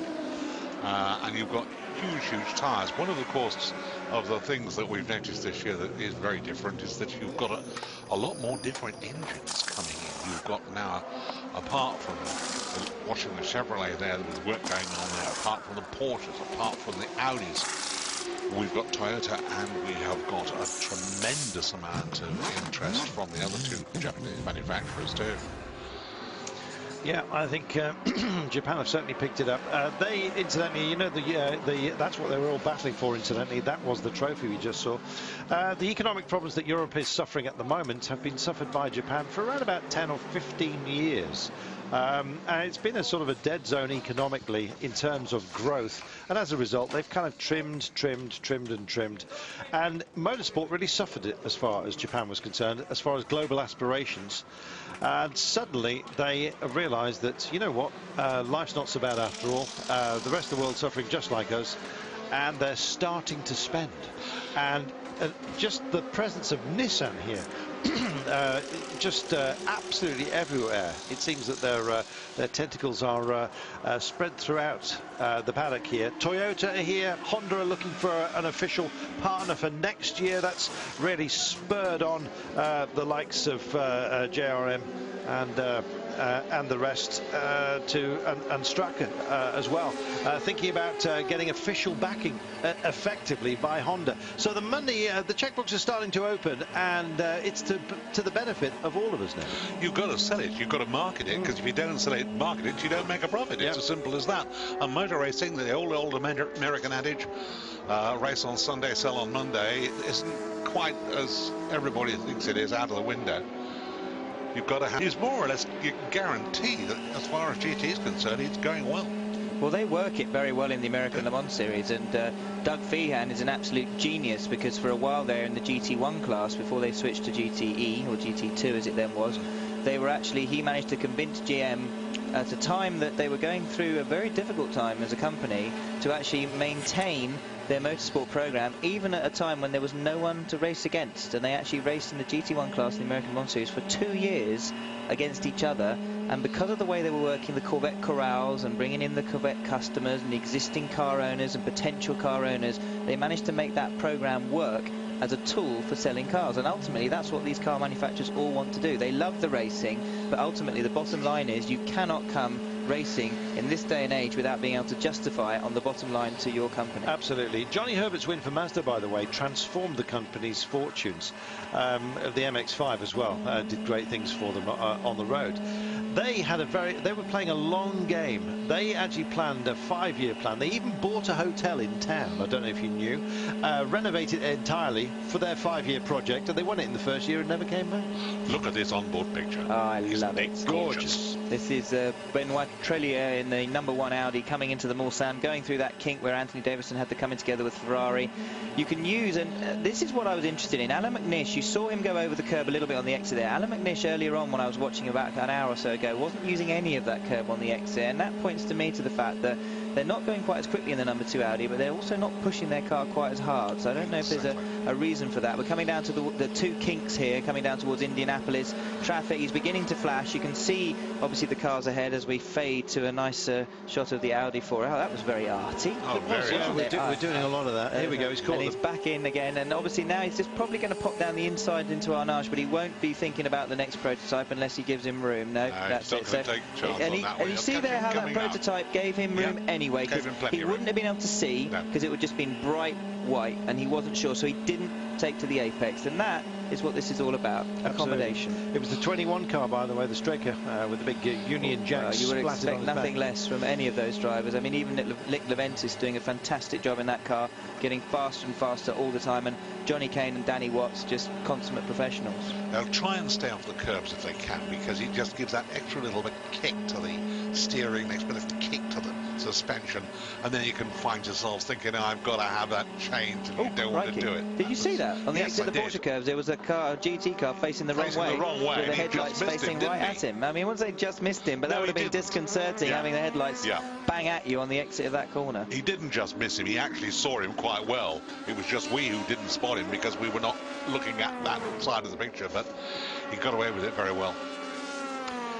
Look, life goes on here. As you can see, the funfair and everything. It's as Johnny was saying, Neville backing up as well. You have to experience Le Mans at night to really know what it's all about, and indeed just be able to empathise, I suspect, with the drivers out here. You look across the grandstands, and there's probably 200-300 people in a stand that could hold 1,000 perhaps. Here we go.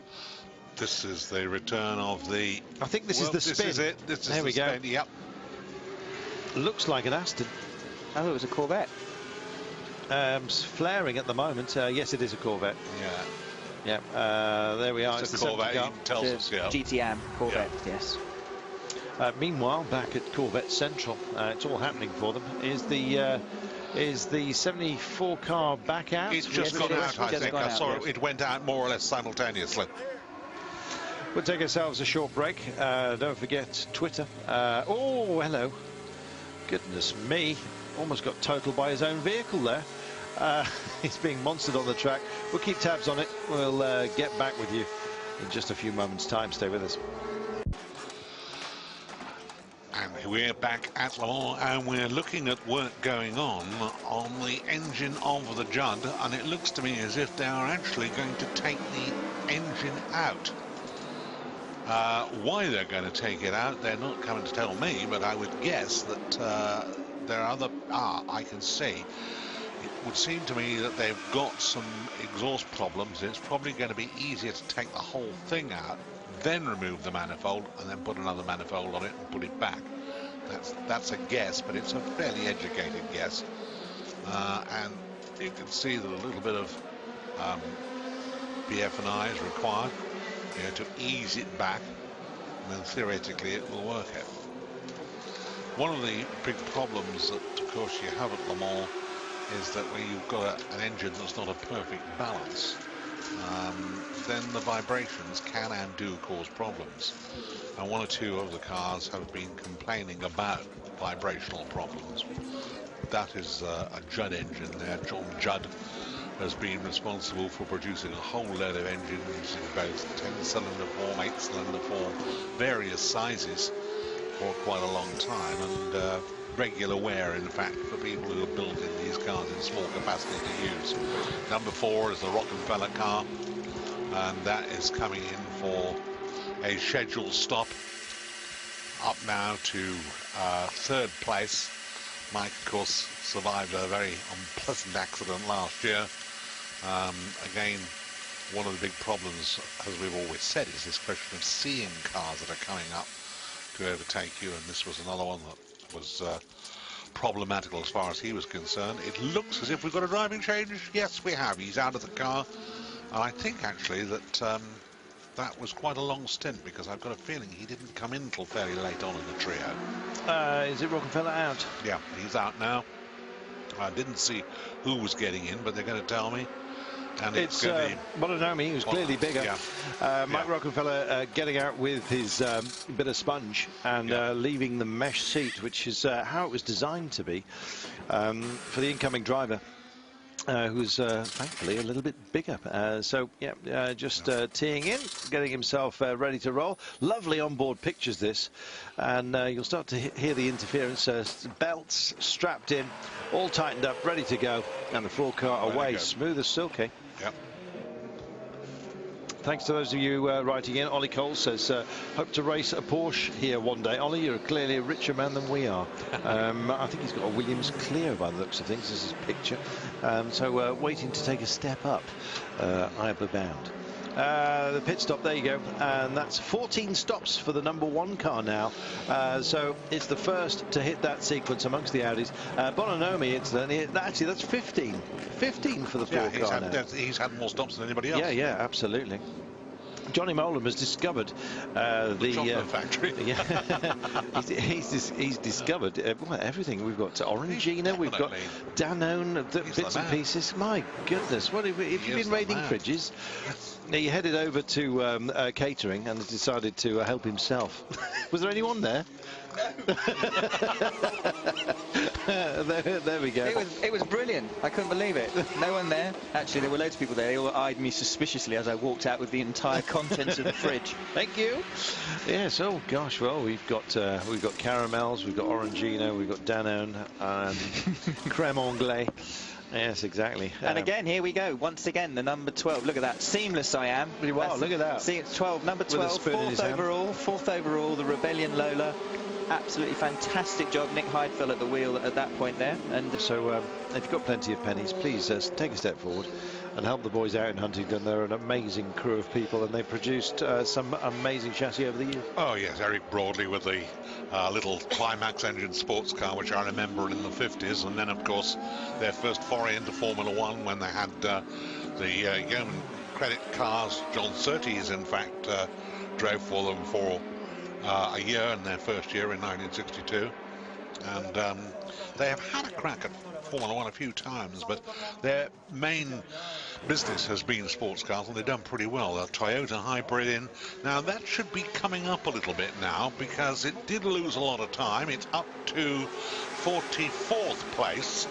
Well, that may sound like nothing. Barely off the base, really. Yeah, they've had their troubles. No, he'll be knocking off quite a lot of people who are doing times in the 4 minutes brigade and that sort of thing. So he'll creep up. He's not going to get much more than around about 25th, 20th, but you get there. You get there. Yeah, it looks like the Nissan Delta has indeed pulled the curtains down after all of that, after promising us that they were going to work on it. The shutters are down, which usually suggests that that's it. It's Garage 56. Yes, we've seen plenty of weird-looking cars going to Garage 56, by the way. The 7's just been pushed in to do some more checks. They've had their issues after coming into contact with the Delta Wing and basically punting it out of this year's race, I'm afraid to say. And also having alternator problems as well, and yet another alternator problem was there seems to be at least half a dozen cars or more seem to be suffering from alternator issues, both in LMP2 and in LMP1. Can I tell you a secret? It's a fallback thing. A lot of people say it, and it's actually not the problem. It's often a lot more serious. You are cynical. Yes, I know. Yes, exactly. Manufacturers get a bit worried about declaring things like engine failure, or indeed system shutdown and things like that. So they just blame the alternator. If it's terminal, I'd agree with you, but they keep going back out again. It's not quite. It's not quite as bad as that always, but you are correct insofar as I'll never forget. When a certain car retired from a comparatively short race, and this is the truth, Mr. Mayor, a representative of the company came and said, well, they've got some problems actually because the car is fitted with air conditioning and there's an air conditioning leak. And I said, oh, that's why the water's coming out of the exhaust pipes. And he went away. Yes, exactly. Well, Mark Cole, who was a PR for a certain Japanese manufacturer, should remain nameless for the time being, was actually told to issue a press statement saying that there was a problem with the alternator, would you believe it? It was an engine failure. And he said, I can't do this because I'm a journalist and I'm not going to do it. They said, you have to do it. And he refused. And that was the end of that little job. I believe. There we are. At least he's had his integrity. Yes. And look where he's ended up. Exactly. You know, Stuck in Eurosport. Working in here. You know? Where did it all go right? Yeah, well, that was the moment. That was the moment that his career took a nosedive. He did make the coffee, didn't he? Oh dear. Thanks very much for all of your kind messages, by the way. It's Miles Cook, Liz Benson, Matt Templeton, Corinne Aylmer as well. It's Corinne saying, watch the Rolex 24 the last 6 years. Yet this is my first year watching more than just the highlights of Le Mans. Well, I hope you're enjoying it, Corinne. Clearly you must be if you're sticking with it. Here's the engine. They've finally got it out, Johnny. Oh, fantastic. Good job. Great job. Now they've just got to fix it and put it back in again. Isn't it beautiful? But I take my hat off to them. I mean, I love the fact that we were watching that live, weren't we? Yep. We saw the engine guy doing the cutthroat, and we saw, and there he is right there, and it may well be, but I just love the fact that they're trying. Everyone loves a trier, you know, and this is what this race is all about. We keep repeating it again and again, but I can't overemphasize to those of you watching this at home, this race just grabs a hold of you, and whether you're here as a spectator, and we've still got probably a quarter of the grandstand opposite with the people still in it, and we're at 20 to 1 in the morning, or whether you're a journalist commenting on it or commentating on it, or whether you're out there competing, or you're an engineer or a mechanic, you're part of something special, and you can sense it when you come here, the sense, the atmosphere, the sense of history. And I don't want to sort of sound romantic about it, but I've been racing in a lot of different series, in a lot of different races all across the world for the last God knows how long, and this place just grabs you and makes you feel privileged to be a part of it. And I just love the fact that everyone who's in it appreciates that and tries their best just to get to the finish. Just to get to the finish is a huge achievement, as we cut once again to this poor number 7 Toyota, which looks like they might actually be I think they're done. Retiring. I think this is the moment. They've given this one up too. Yep, I think that is a job done actually, and an effective one as well. They led the race, for goodness sake. Yep. They came here. They were almost forced to do a 2-car entry very, very early on. You see the drivers there getting very emotional here. There's a lot of tears and a lot of big gulps. Nobody takes any great pleasure in pulling out, but when they know it's done, it is done. These guys don't give up easily. Absolutely. And I'm afraid it is. That's been in and out, what, 7, 8 times? I mean, they've been trying really, really hard. I mean, let's look, 14 pit stops. It's a beautiful car. So you could see that it is a beautiful car, and it handles beautifully, and that it goes pretty well. It's very, very early in its stages of development. It didn't really have sufficient testing to do what they wanted to do. They lost one complete car, I understand, prior to Spa. They'd be obviously happier if they had 3 cars, not 2. And there are obviously things that they will change. But looking at it, I think it was Audi who said it takes 3 years to win this race. Yes. And what it did with Bentley. It did with Bentley. And let's face it, they had an awful lot of experience coming in. The old story is very simple, you know, there is no substitute for experience. It's as simple as that. And there's Lapierre, and he covered himself in glory today, in my opinion. Yeah, me too. I mean, at this point in time, Lotterer is running him close, but I would say right now, if I don't see anything special from now to the end of the race, I would give him driver of the race. Yep. It was gorgeous, wasn't it? It was fantastic. Yes, he did drive very, very well. Yeah. Excuse me, just chomping on a biscuit. Danny Bosey says, can you give my dad a shout out, please? He's absolutely gutted that he's not made the race this year. Well, he's in company. The crowd, though, pretty good, I've got to say. And Dickie Westbrook in the 74 car. Back out, 59, look at 3 minute 59.6. So 4 minutes, he's on a charge. He's he means on a it, doesn't he? So obviously that car hasn't suffered too badly from losing that left rear wheel a little bit earlier on, but unfortunately now he's down in 5th place in GT Pro and looking to fight, no, 6th place, sorry, because obviously the 51's now on the other page. In fact, the GT Pro top car is now officially on the top 24 on the first page of the timing and scoring. This is a team, this Toyota team, that's going to come back. They're going to come back, and they're going to win this race. I think they will. They're going to win this race. Ooh, now that is a big prediction. Hey, now Porsche look, coming back. I did say that a diesel engine would win this race, and guess what? It did. And so I reckon that Toyota will win this race. I think that, to be perfectly honest, the fact that almost in the past we saw Nissan win it, we did see Mazda win it, and I think the Japanese are coming back with a totally different attitude now. I'm not saying they won't, but I think that's a bold prediction given the way things are going in sports cars. And I think next year, if they're going to win it, they better win it next year or the year after, because Porsche are going to be back and they're going to be strong. Michael Smith says, can you please very slowly read out your Twitter addresses? It took me half an hour to find you. Yes, Carlton Kirby, CarltonKirby. Johnny Molam, as in Johnny, Johnnny, M for Michael, OWLEM for Michael. Johnny Molam, so at Johnny Molam. There we are. And it's Liz Halliday, LIZHALLIDAY. That's free advertising. We should be advertising. Liz, she's asleep. I think Jeremy Shaw Racer as well is the other one. Jeremy, JEREMY SHAWRACER. There you are. And that'll upset him because he doesn't like being bombarded. So anyway, just say, wake up, Jerry. Almost time to come back. Yes, almost time for us to take a break as well. We'll do that as Toyota wrap up shop. We'll be back before they pull the shutters down. I'll be back.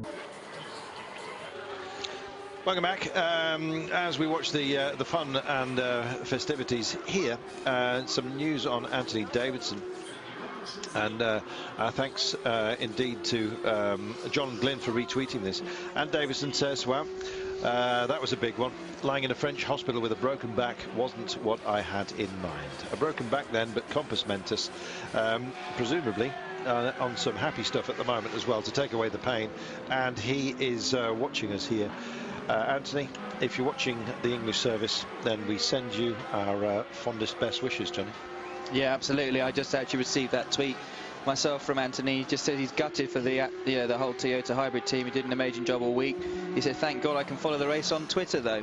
I suspect he won't be able to watch Eurosport from his you never know. room. You can linguistically I'll select. tweet him back and let's involve him in the show. Yeah, absolutely. He may well send something back to us as well. Dean Cregan just can't stop pressing the send button. Thanks, Dean. Des Foley, enjoying the great coverage, boys. What about all us gamers supporting Lucas and Jordan this weekend? Yeah. Well, you know, apply. You never know. GT Academy, it might well come your way. Can I get a shout out for Jim Peterson? Says Jamie Kelly. keeping everyone safe and sound, marshalling the event. Yeah, the marshals, in fact, come globally. It's such a huge circuit, this, they need a lot of helping hands along the way. Do you think? Very clever. Do you think, as we watch out of the corner of eye, the man with the big hammer? Sorry, that's what I was saying. Yeah. Very clever about. Yes. You can hit a mallet. Well done. That Tom Christensen is going to do everything within his power to close the gap on the #1 Audi? No, I don't. You think they're all going to behave themselves and be good boys? I think they will. Do you know why? Because 1 and 2 at the moment, and as Johnny was saying, I think they've knocked it back a bit. Just look at their lap times. Yeah. I think they would be very content for this to finish like it is now. We still are not at the halfway stage. In fact, in 1 hour and 12 minutes, we'll be at the halfway stage. Right now, yes, there's an awful long way to go. But hybrid technology is what they wanted to showcase. Hybrid technology is what they're doing exactly right here. Oh, that was a heavy corner from the 22 car. That didn't look comfortable at all. Did he get that wrong? I don't think he got it wrong. I think he's just hammering it across the curbs there, and you can actually take an awful lot of curb at this last chicane coming through here out onto the start-finish line, and I think he just took at the Ford chicane on the exit just quite a lot more curb. And it's difficult to judge sometimes, especially at night. You just turn in, maybe take 3 or 4 inches more curb than you have been doing, and it just launches that car a little bit higher in the air. David Allen Rogers saying I got into Le Mans the 24 hours. This is my third, he said, but I just love the epic battles between Audi and Peugeot. Shame it's not happening now. You know what? It was earlier on, just for a short time, but it's kind of a glimpse into the future. And I think Toyota, as you were saying, Neville, are going to step up to the mark here and give it a proper go. Yeah, I think that was David Brabham having a proper go a few minutes ago. And I suspect that it's got it in his mind. He's done a 3:35.3, and yeah, that's quick. Very good from that car, actually. Yeah. So yes.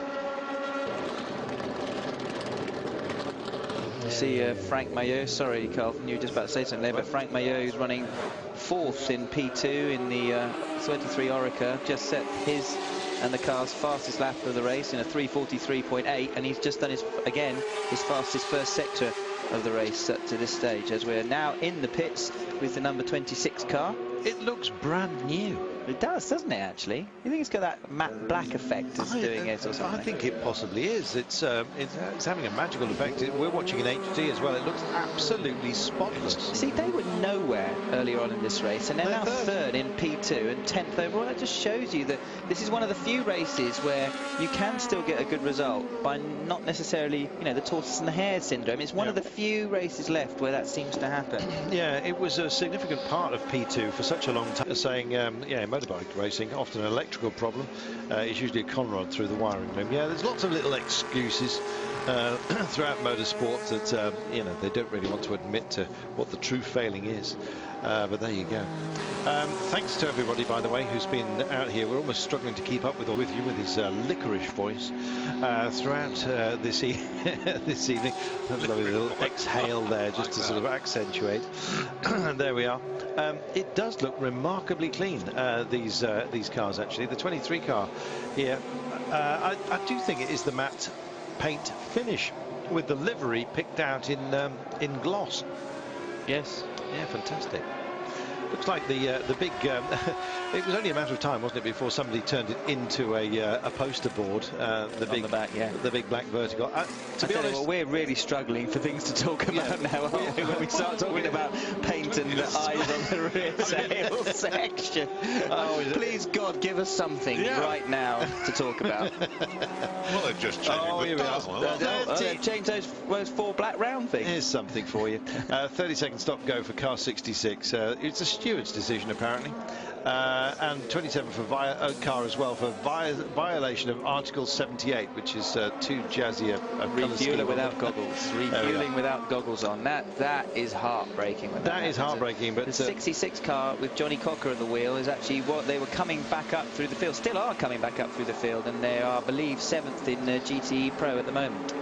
Yes, the problem with things like this, of course, is that when you sort of have this punishment, it's a punishment for the car, not for the driver. I So can't see the if you 27 like, you've done it, but I get punished for it. Where is the 27 car? Somebody give me an arrow here. Must be way down the order.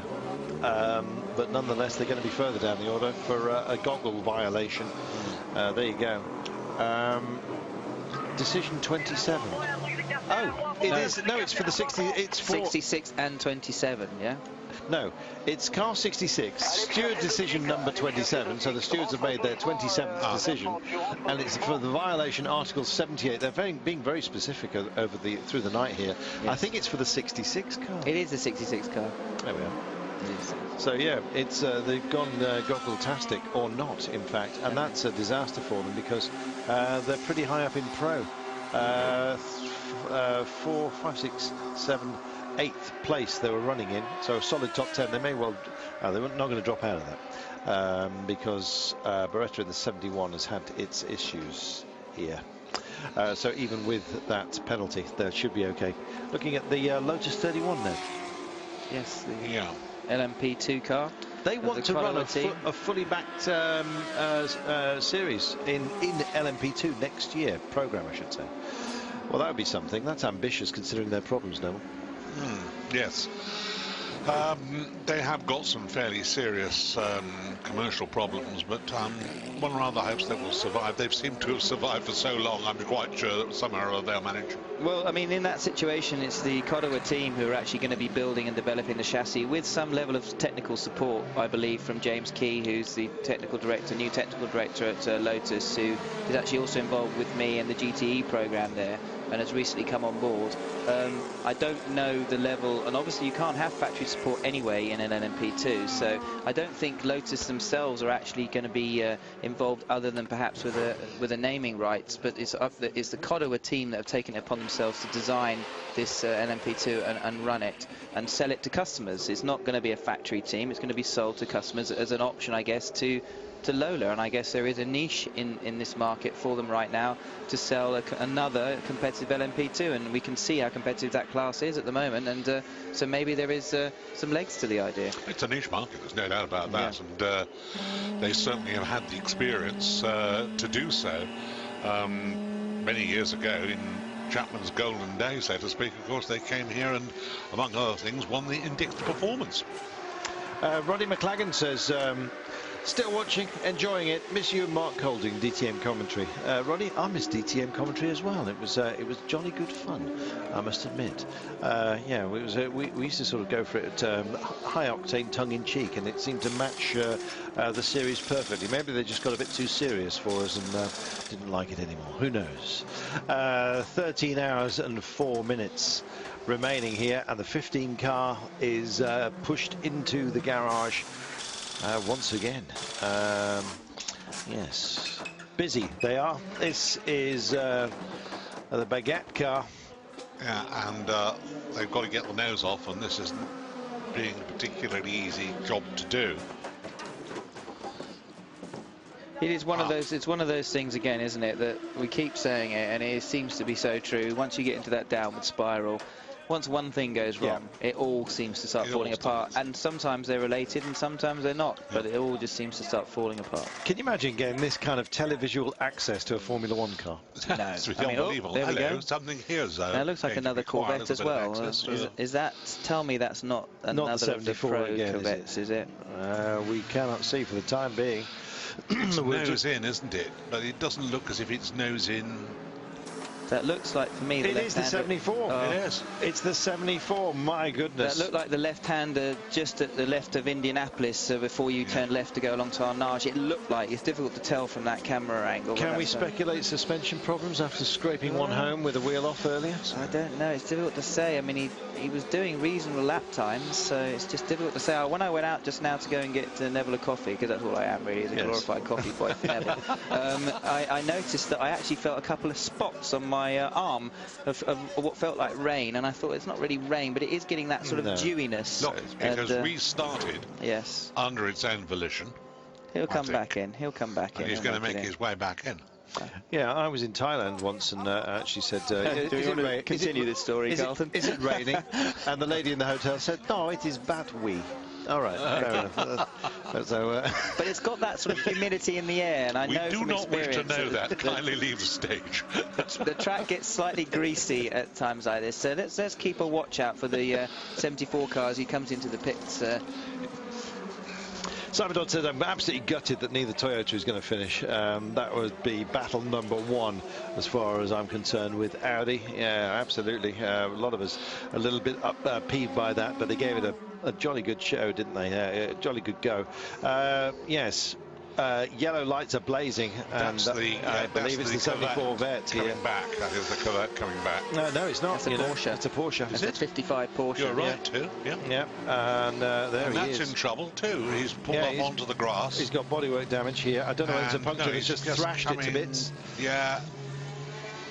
Suspension. Yeah. No, I think he's been in the gravel and he's just weaving to get the gravel out of the car. Yeah. Really? Yeah. Wheel looks very spare to me. It does. Yeah, we'll have a look. I think he'd be going a bit quicker if he was going to be messing around like that. Yeah. We'll see. He's having a struggle, isn't he?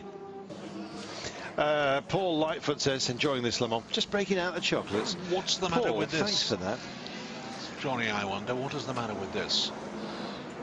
We will get to find out, hopefully, and when you come back, we may very well be able to tell you what's the matter with the car.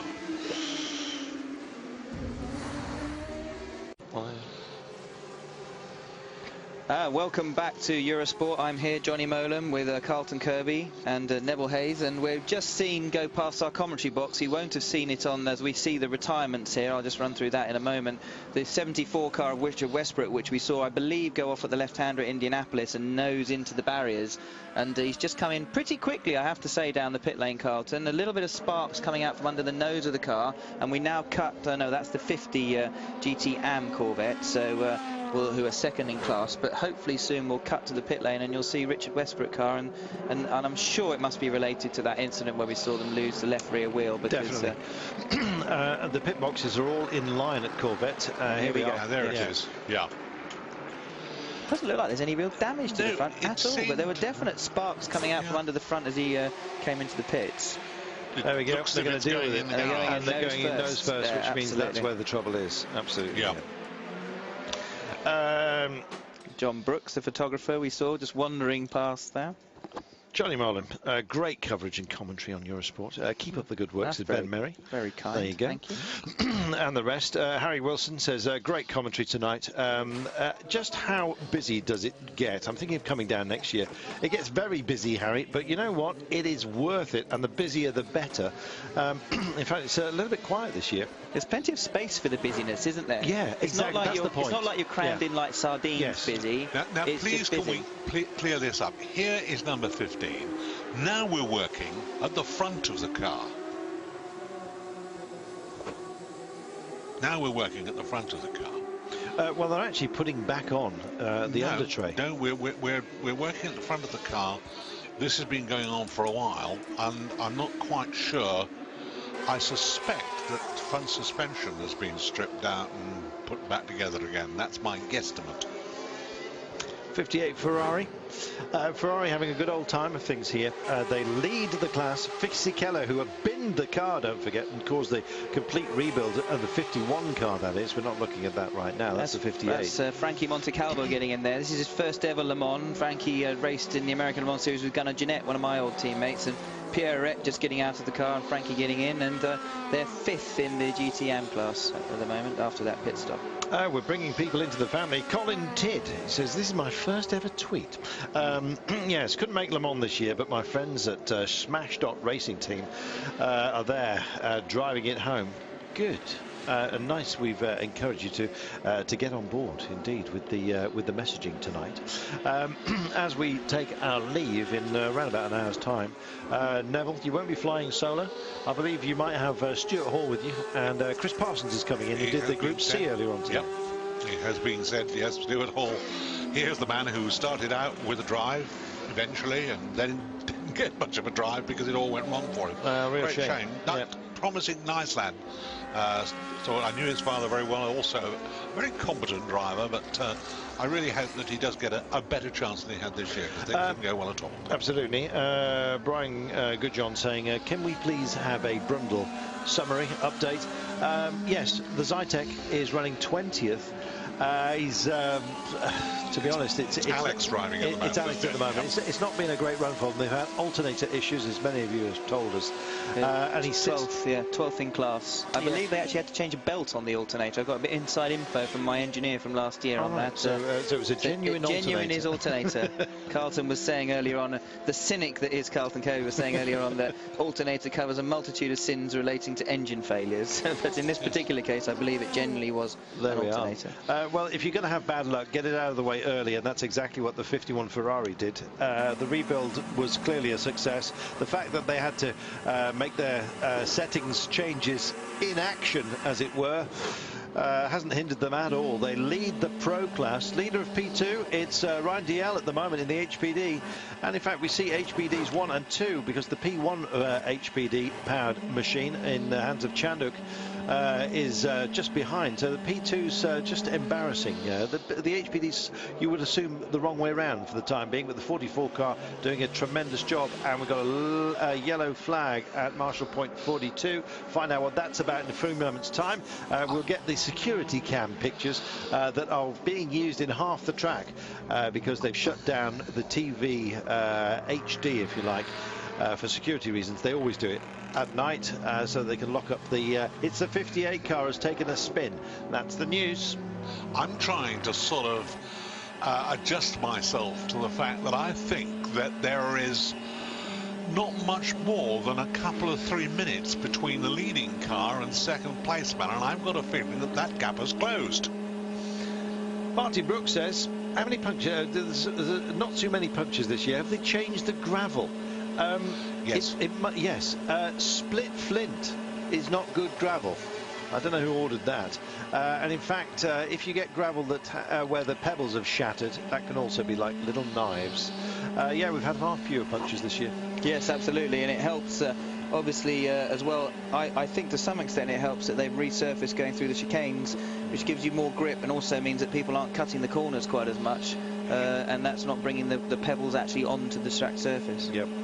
e-tron #1 Audi lapping Beautiful. Quickly now. Now give that impression of speed. Those dotted lines. Obviously at this point they're going off to what is the normal public roads. He then comes back on. There used to be a bump here, but it's gone now when they resurface. He's back onto what are essentially public roads. You're dealing with the sort of ruts that are created by the lorries as you move across the crown of the road and approaching down as we see the Ferrari 458. I believe that's a replay, and that was Frankie Montecalvo who we were just talking about. And there's a piece spinning. on there's something left on the track. I think that was one of the bollards that he hits. And then again you see a big lockup now. You see a massive lockup there from one of the cars in front, and that is just rubber smoke that this Audi R18 e-tron Quattro, easy for me to say, of Benoit Trollier, is leading this race. Has seen it out again, coming up to where Rockenfeller had his incident, being very careful. And you see that GT Aston giving him room, staying on the left-hand side, not cutting across the track. And that GT Aston, Darren Turner is on board at the moment, running 4th in class. It was leading the class, but it's been found out by fuel range. This car is going a couple of laps more before it has to stop, and that's the reason it's leading, frankly. They've done a great job. It's a fantastic package, the whole thing, and it's a beautiful looking car apart from anything else. They must have detailed every single thing that they'd done to that car to set up everything perfectly, because they were able to transfer it so easily. Well, the 430 was a great car. The 458 when it first came out was quicker and better than the 430, but a little bit on the fragile side, and they spent all of last season beefing it up, and now it's a lot more bulletproof than it was. Having said that, we've still got a long way to go, but it's certainly looking really, really good for the two Ferraris at the moment. Light bit of debris being declared at Marshall Point 42. That's where the 58 Ferrari went off and hit that bollard, which was Frankie Montecalvo on his outlap on cold, well, not cold tyres because they've been in the heater, but on new, maybe slightly down in pressure tyres. And the 58 car that span, it has continued. Montecalvo is on board that Ferrari, so took a spin. Came in, he's actually made a stop since, and he's back out and underway.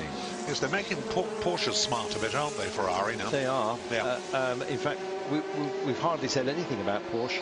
Well, Full stop, to be honest. Well, perhaps just for 1 year they're going to leave it like that, but I don't think it's going to last for long. Well, GT, they've been a stalwart of GT for a long time, as you know, and I used to actually be with Porsche many, many moons ago, and back then they were the car to beat. Ferrari came on board and became the car to beat. Corvette are now there. BMW last year basically became the car to beat. Corvette, I think, are beginning to take that mantle up this year, I have to say, certainly in the American Le Mans Series, which is their main series, and they're doing a pretty good job here at Le Mans. Obviously had a little bit of bad luck.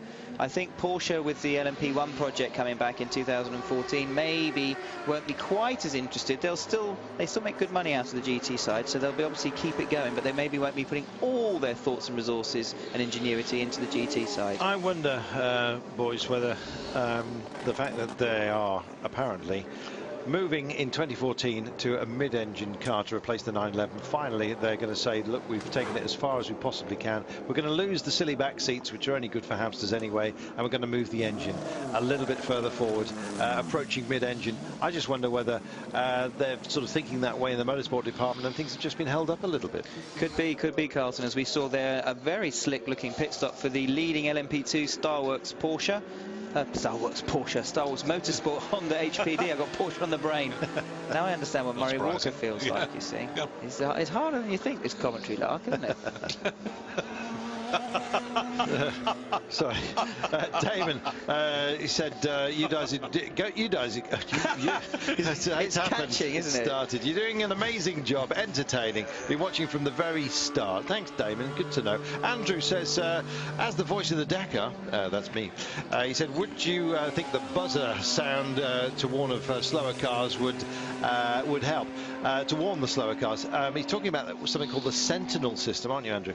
I think, to be honest, you'd be pressing it all the time. It just wouldn't be practicable, but I do get the point. It would have to be an automatic system, and how that would work, I do not know. There may be a technical way through it, and somebody will think of it. You couldn't have a Mr. Toad in sports car racing, could you? You know, getting all a bit worried. But no, looking at what we were saying over the Neville, what Porsche era are you thing, from? Bless you. You know, I mean, he couldn't be taught; he had to be learned. Looking at Porsche, and I'm just trying to make up my mind what he was coming down there so slowly for. He was in the pit road, that's why. It seems to me that Porsche have already proved that a mid-engined car works very well, thank you, because they've got a beautiful coupe, which I'm sure Mr. Molan has tried, haven't you? Do you know what? I haven't. Have you not? No. Oh, it is a very, very nice car. I have never had the opportunity to drive I think it handles better than 911 ever did, in my view.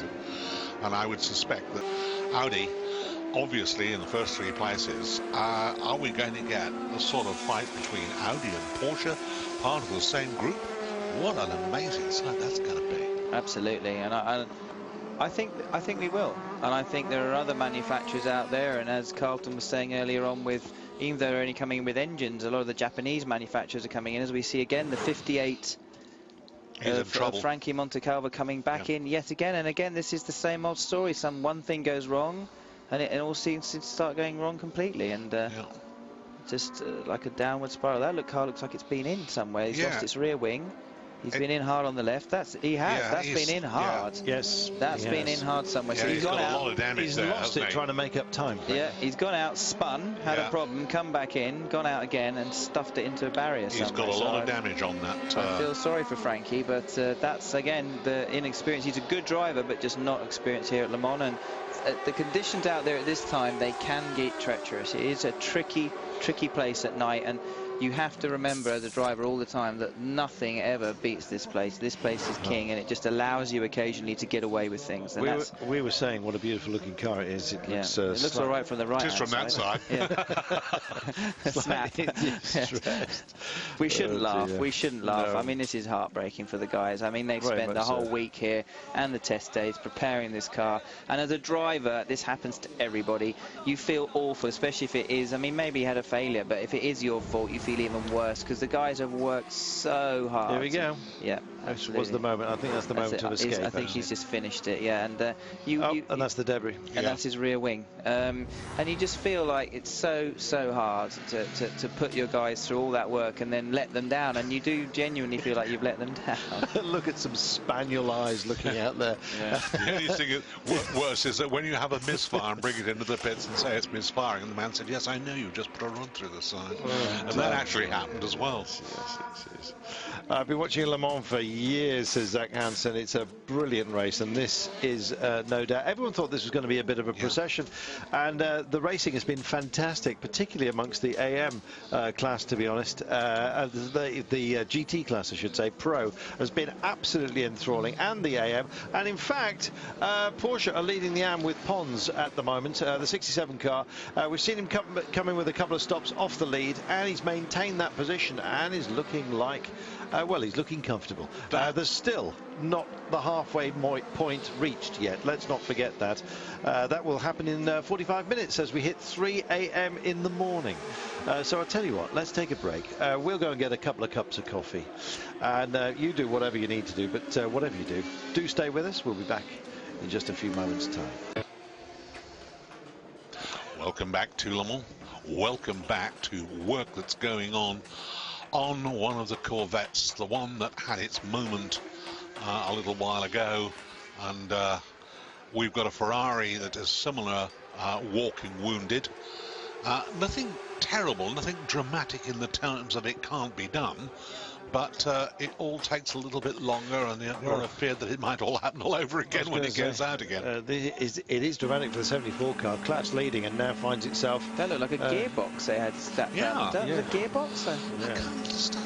It's going from bad to worse for them.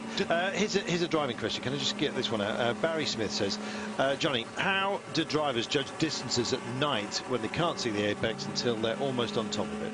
Well, with good lights and good setup lights, and we were speaking about this earlier, and it's a very good question. You have your lights set to look ahead, your main beams, but you also got your apex lights that are actually pointing out the side, so you can actually spot your apexes. And if they're good, you do see your apexes well in advance. And don't forget, it's not like you just suddenly start driving at night.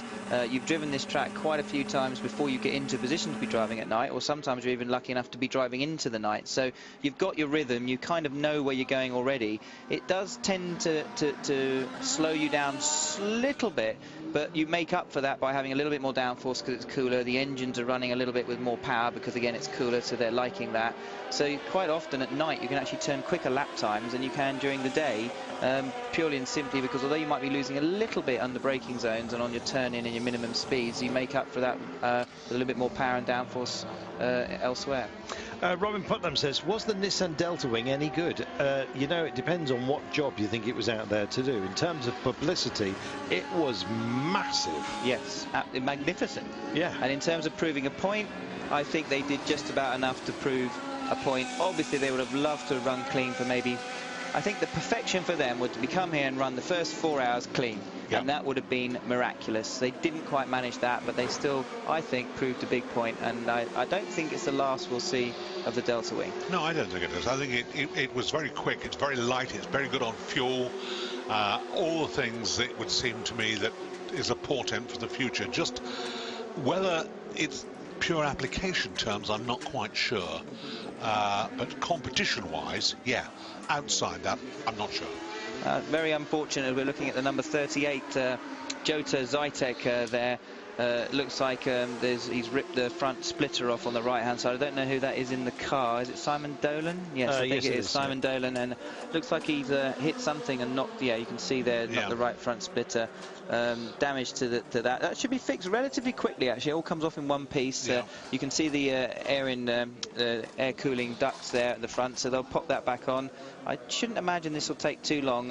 Unfortunately, dropping them a little bit down the order. They had that puncture earlier on that dropped them back down. They were coming back up. They were 5th in LMP2 at one point. Obviously, at this point, dropping a bit further down the order in 8th or 9th place. There's the new nose can. Yes. Ben Merry enjoying himself, aptly named Ben, obviously. Miles Cook says, have Lola got a factory tour? I'd pay to go and see some of them at work. The Twitter campaign, it seems, is underway. They've got so many fans out there. We hope as much as you that everything is well with that team. It will be a struggle. Boys, it will be a struggle. I don't fully understand the implications of what has brought all this about, and it's no good pretending that I do, because I don't. Somebody's advised me that it's this or that or the other, but I don't think so. I think the big problem is, however, it's a very competitive field to be in. And when you had hopes, perhaps, of supplying a whole load of cars to various series, and one reason or another they've fallen over, and that's happened not once but 3 or 4 times in the last couple of 3 years or so, that's where its trouble is. I've just had a tweet from Oliver Gavin saying he's back in the pits now, as we knew. We were just talking about it. It looks like a drivetrain problem with a question mark, waiting for confirmation. So that's a bit unfortunate. And we see the lady that owns Luxury calling that off, calling at the end, and Frankie Montecalvo there obviously having to bear on his shoulders the fact that through an incident of his own, unfortunately, he's caused the retirement of that car, and that is a horrible feeling. I wouldn't wish that upon anybody. On the other hand, I wish I was working for her because she was being nice to him. Oh, God. She was. You and your hug collection, honestly. Well, you know, I mean... Well, let me go through some of my tweets. So, I thought he was going to tell me some of the people who hadn't been nice to him. I like this one, Carlton. You're like this. The race has been dull, but you two have kept the race going by managing to talk continuously. That's what we get paid for. Damning with faint praise, I think. I was going to say, and how big would the fuel tanks need to be if they took on the Formula 1 no refueling rule? Now that one, we're not going to dame that with an answer, but I like the way he's. I think we'd be racing fuel tankers. I think they'd have a caravan behind, wouldn't they, on a hook? That would be something. Tom Alcock says, great Le Mans. Like to see more of the Brundles. Yeah, well, you would if they were a little bit higher up, to be honest. Their alternator problems have kind of hobbled them, really, as far as coverage is concerned. And they haven't had too many other problems, so they're out there and circulating. But I think the best pictures that we can bring you at the moment are actually from pit lane, because they shut down, for security reasons, most of the television coverage of the track here, which is why when we do have incidents, it appears to be off a security camera. So there you go. And yes, some well-earned rest being taken by some of the boys out there. And you grab it where you can, really. Absolutely, Carlton, you're right. And as a driver, when you get out of the car, you normally have maybe a 3 or 4 hour stint in the car. And then if there's 3 drivers, obviously you're going to have maybe 4 or 5 hours out of the car before you have to be back on standby, as we see these poor lads literally just lying and sleeping where they fell. Yeah. And you need to remember to get. You need, they're almost like dummies, don't they? Yes. Funny, they do, you know, I think that's staged. Like that. I think that's staged. It looks like a science fiction gas attack. It does. But you need to try and get. And Alan McNish gave me some very good advice when I first did this race. He said, whenever you can, don't get sucked up into the whole razzmatazz thing if you can avoid it, and take your rest where you can, and that's exactly what these boys are doing. Jack Healy says, loving the banter from you guys. Thanks, Jack. He says, are the cars more powerful at night, and if so, by how much? Oh, crikey. I knew he was going to ask something technical. Depends on the weather, on the actual atmosphere, doesn't it? It has a lot to do, whether they're turbos or hybrids or whatever, but essentially when it's cooler, the air is denser, you get more downforce, the ram effect into the engine is better, the air going into the engine is cooler, therefore you're actually generating slightly more horsepower, but I couldn't tell you the exact numbers. So yes, Jack, but by how much we don't know. Absolutely. Chips. And David James has said, what's the big difference between driving in an open cockpit car and a closed cockpit car at night? Which is actually a really good question, because what you're dealing with when you're in an open cockpit car, slightly cooler conditions, which at night it actually doesn't really matter too much because it's relatively cool, so it's easier for the driver, but you've got to have the right visors on and also a decent number of tear-offs, as we see the Lola Rebellion car going back out. I think that's the Neil Yanni, no, it's the Jeroen Blekemolen number 13 car going back out in overall 5th place. In a closed cockpit car, it makes it harder because your visibility is harder, because you can't just reach up with your glove and rip a tear off or wipe the back of your visor. You actually have no control over the visibility if you've got oil or rubber on the car, and at night that can actually get quite tricky, to the point that when you have an Audi like this car come up behind you, as we see the number 2 Audi with Tom Christensen come into the pits, it can get to the point where they flash their lights at you, it actually wipes out your entire windshield because of the oil on your windshield, so you can actually not see forward and you can't see behind either, and it actually makes it quite disconcerting to drive. So I personally prefer open cockpit. Yeah, I think the other thing is heat, isn't it? Because in modern sports cars like this, yes, you can actually keep it reasonably cool inside. But I can remember going back sort of 20 years ago, something like that. It really was very, very uncomfortable indeed to be inside one of these cars. They're actually going to get banned in LMP1. Open cockpit is from next year. You've got to have a cowled coupe. So that's going to be the end of that for the high-powered machines. Perth, Western Australia, just waking up. Good morning. Stephen McAnally says, Johnny, what's happened to the Toyotas? They're gone. Well, they have. They drove beautifully. We were just saying that Nicolas Lapierre had a fantastic race, took the lead before Anthony Davidson's unfortunate coming together with one of the GT Ferraris going into the Mulsanne right-hand kink just before Mulsanne corner. Massive contact, huge impact for the Ferrari, huge impact for Anthony Davidson, who unfortunately is now in a French hospital with obviously he says a broken back himself. I'm hoping that is just some hairline fractures in his vertebrae, which, although it's awful, is not anything that's going to be at all threatening to his future career, I'm sure, but nevertheless not the way he wanted to end things up. He was running in a strong third place at the time, and then shortly after switching over from Lapierre to Nakajima went out, had contact with the Delta Wing Nissan at the Porsche curves, and from that moment on they got into one of those downward spirals where everything that could go wrong seemed to go wrong. And about half an hour ago, boys, they officially retired the car after umpteen problems. Yeah, this was finally just said that's it. There are only 46 cars remaining in this race as we speak.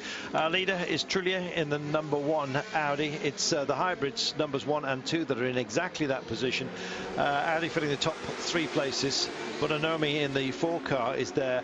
Dumas is in the 3 car that got binned a little bit earlier, and they wrestled it back. The 67 car, that's the Matmut Porsche, is leading that class. The 50 car with Canal on board, the Corvette, is second in that class with the 57 Ferrari of Johnson, I beg your pardon, and Aguas just behind in the 61 car, and the Porsche of Reed. All right, there's a couple of naysayers, and we've given a few of them a mention. Not on my Twitter account. On mine, I have to say to all of you out there watching, thank you ever so much for all the kind comments. We do appreciate keep them coming at Johnny Molan, at Carlton Kirby, and yes, just dial that phone, Liz Halliday, wind it up a few times, and get hold of Neville Hay, and then at Liz Halliday, and what was it, Jeremy Shaw Racer? I think. That's it. Yes, he says he hates getting tweets because he gets too many of them. So don't forget Jeremy Shaw Racer, and feel free to abuse him because he's not here. Abuse him. You can't, because I'm not going to tell you what my email is either. Yes, Neville Hay does receive messages, but it's usually by pigeon. There goes the 15 car. It's out. Well, I think they deserve a pat on the back. Remarkable bit of work actually to get that car out. Where's it fallen to? How far back is it? Let's have a look and see. I'm afraid. No? That's Minassian's Dome, which is still running after all of their problems early on. Nico Minassian running in 38th place in the 17 car. We're going to take ourselves a short commercial break.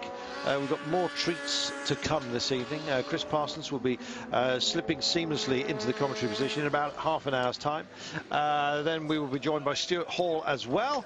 And your host will, of course, be the great Neville Hay, who will start the Up All Night Club. We're back at Le Mans, and we're watching the battle that is definitely getting more interesting between the 2 leading Audis. They're both stopped now 15 times. They're both lapping at roughly the same speed. There's about 2.5 minutes between them. It's not really a full lap. It depends which way you want to look at it. But I don't think that Christensen has sort of given up. I think that they've had their little problems earlier on, and I think that the #1 car hasn't had any problems at all, and I think that's probably one of the reasons why there's the gap between them, but we shall see. Well, technology-wise, they've come out of the box. They've developed a brand new hybrid system. It's based on a flywheel which runs at dizzying speeds. Sounds spooky when it's charging up. Charging down, and some of these guys, as you can see, catching their sleep where they can get it. And just looking at some of the pictures of cars being pushed back in, it's been a busy old night. Meanwhile, we've been getting an avalanche of tweets, and Johnny's got another one. Oh, well, I've got quite a few here, Quite a nice actually. suggestion, Yes, well, I'll come to that in a moment, and I'll come out even better one at the end. I'm going to shout out to apparently Sam Holman. He's gutted not to be here for the first time in 3 years. He's watching every minute at home. We like that. Good boy. And Formula1.com has said, given the unbounded energy of the Eurosport commentary team, would you consider racing as a team in 2013? Need a white seat. Get us the car, we will do the job.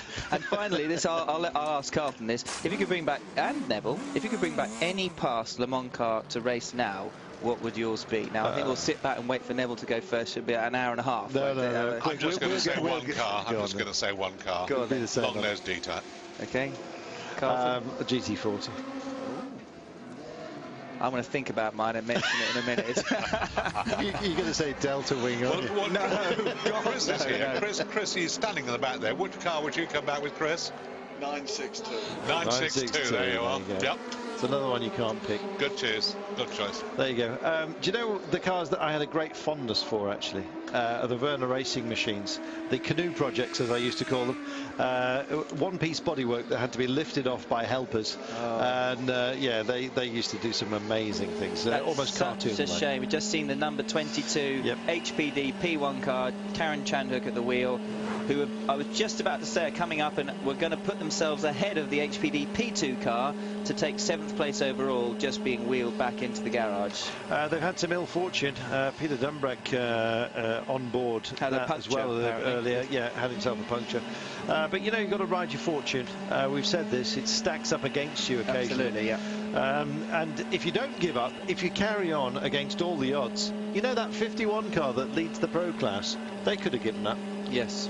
Yeah, very true. Very true. Absolutely. Yeah. There we are. We're on board with the e-tron Quattro. Some of you asking us for a little bit of quiet while you enjoy it. Let's do that, shall we?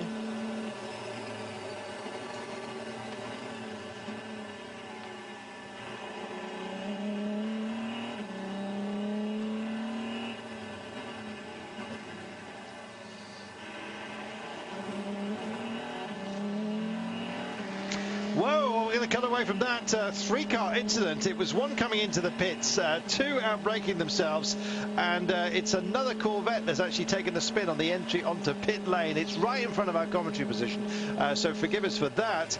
It's the 70 Corvette is back and underway, but... And the number 3 Audi in the pits, and Romain Dumas, and he seems to be having a tough race today. First he sticks it in the wall at the first chicane, following a lizard car, Porsche, when he got out on the marbles, and now... Maybe I didn't see the incident, I saw it unfold at the end. Contact with a GT car and stuck in the gravel. Coming up now.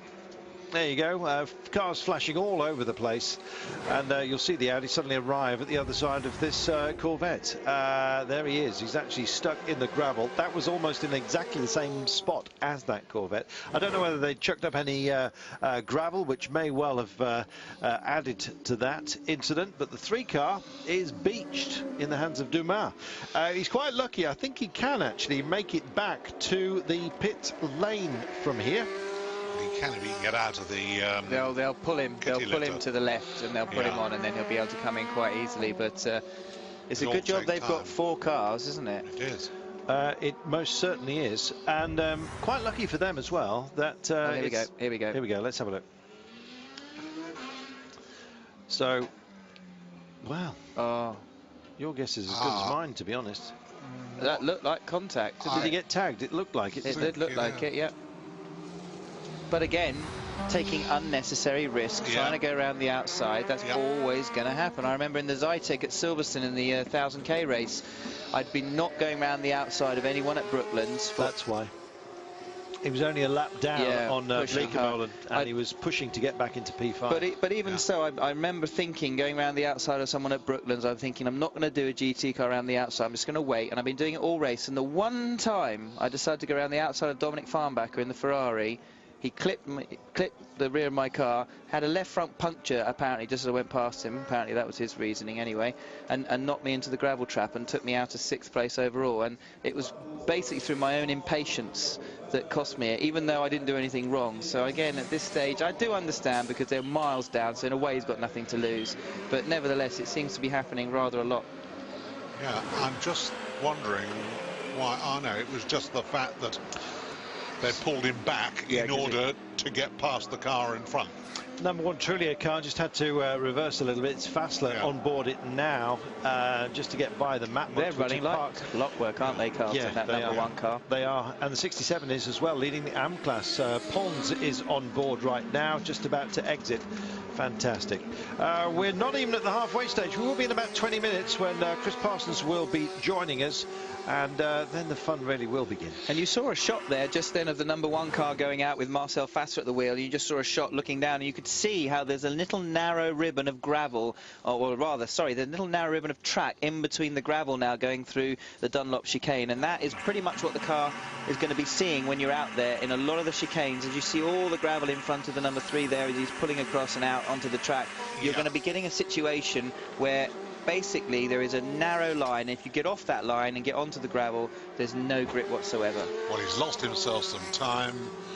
He is probably going to have a pit stop precaution, and he wanders across. I thought he stalled it actually and blocked the track. Well, he just picked it up. I think he possibly had. Yeah, I think he had, but it's take it in and let them have a look at it, chaps. But it really wasn't. There's the long view of the incident. Didn't quite see it because I was still busy looking out the window here. It shows you distraction tactics. Yeah, that's what they're employing now. Here we go then, 3 car coming in. It'll be an air blow job to get out a lot of these gravelly bits, which get into places you wouldn't want them. The number 1 car, strangely enough, is the one that's had absolutely a dream ride, hasn't it? You can get that in a team where you have everybody has troubles of one sort or another, and you have one car that it goes exactly as you wanted it to from the moment you set off to the moment the flag falls. Absolutely. To be fair, the number 2 car did as well, though, and yet it's still a good. Well, at the moment, because of the pit stops, 52 seconds behind the leading car, but when they pit for their 16th stop, then they'll be the best part of a lap behind. Yeah, absolutely.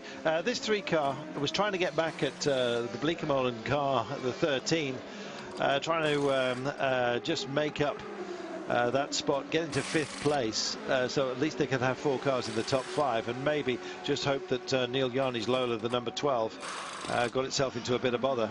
For now, they've had to back out of that ambition. They'll start to rebuild right now, but it just shows you it doesn't matter how much hard work you put in, you can throw it away with just one slack movement, and that's what happened. My racing fan partner, says Polly Privacy, has been asleep for nearly 2 hours now. Well, that looked as if they were going to actually be about to go out with the Audi, but it didn't happen, did it? Hang on, Neville, I'm reading Polly's message. She said, so could you please shout out, wake up, Steve? And he might Neville's only trying to commentate on a race here, Carlton. Yeah, we know. Polly won't put the kettle on. Let's just see what the problem was there, because he was all ready to go, and then all of a sudden there was wild gesticulation inside the car, and they lifted the back off. Tom Morris is bailed out. He's going into bed. He says, I can't stay up any longer. He's got broken matchsticks in his eyelids. Oh, well. There you go. And Shahan SK has said, Johnny, to me rather, would the current LMP1 Toyotas and Audis be quicker than the old R8s or even the older Group C cars? Well, the answer categorically, as we see the status LMP2 there, the Lola Judd number 30 being pulled back out of the gravel. Again, that looks like there's left-hander at Indianapolis he's being pulled from. I'm guessing a little bit. It's difficult to see with these CCTV camera shots, so that's unfortunate for them. But going back to that, good Lord, fear not, yes. It's worth the message. Yes. I think it's fantastic. It brings a bit of class to proceedings. Exactly.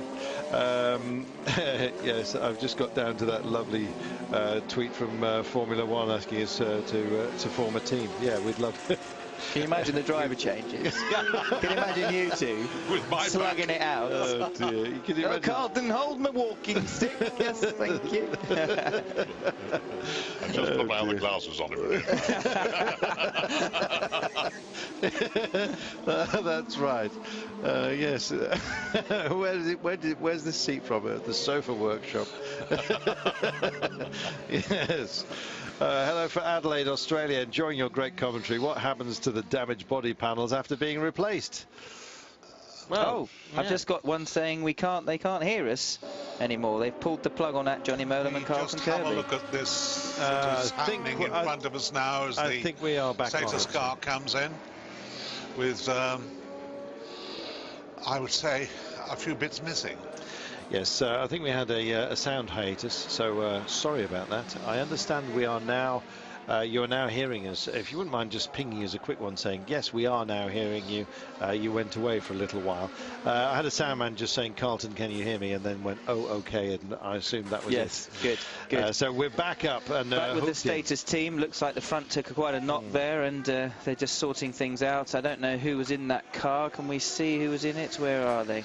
Number 30. It was it's in 20, P20, Sims. Alex Sims, yeah, he had destroyed that car on the exit of Eau Rouge in the WEC race at Spa, and very unfortunate incident that absolutely put them out of the race. Well, didn't even get them as far as the race. It was on Friday practice. They didn't even make the race. So they've had a tough Le Mans debut, this team, but they're plugging away there and keeping at it.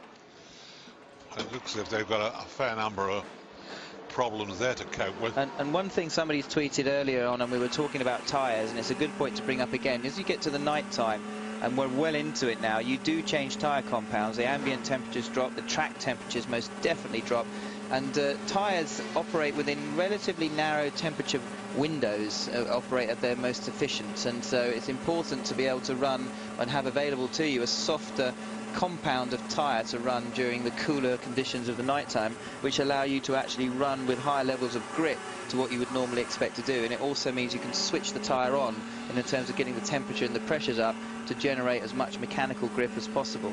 It's especially important in the Le Mans prototype class, where the mechanical grip level of the car is less than, say, a GT car, and so it's harder to actually generate heat into the tyres in the slower corners. Yep, you're back, says Martin Brooks. Thanks, Martin. Good that you're keeping us in touch with it all. Neil Terry says, yes, we're hearing you now, and so does Lynn, 1876. What happened in 1876, Lynn? No idea. It was presumably a good wine year. We're on board with the R18 Ultra, one of the lighter cars with a little bit of ballast to play with, incidentally, because it's not carrying the hybrid system. Really thought that the 3 car was in with a chance of victory. Possibly could have been, except for a minor incursion into the tyres, which required the driver. Who was on board at the time?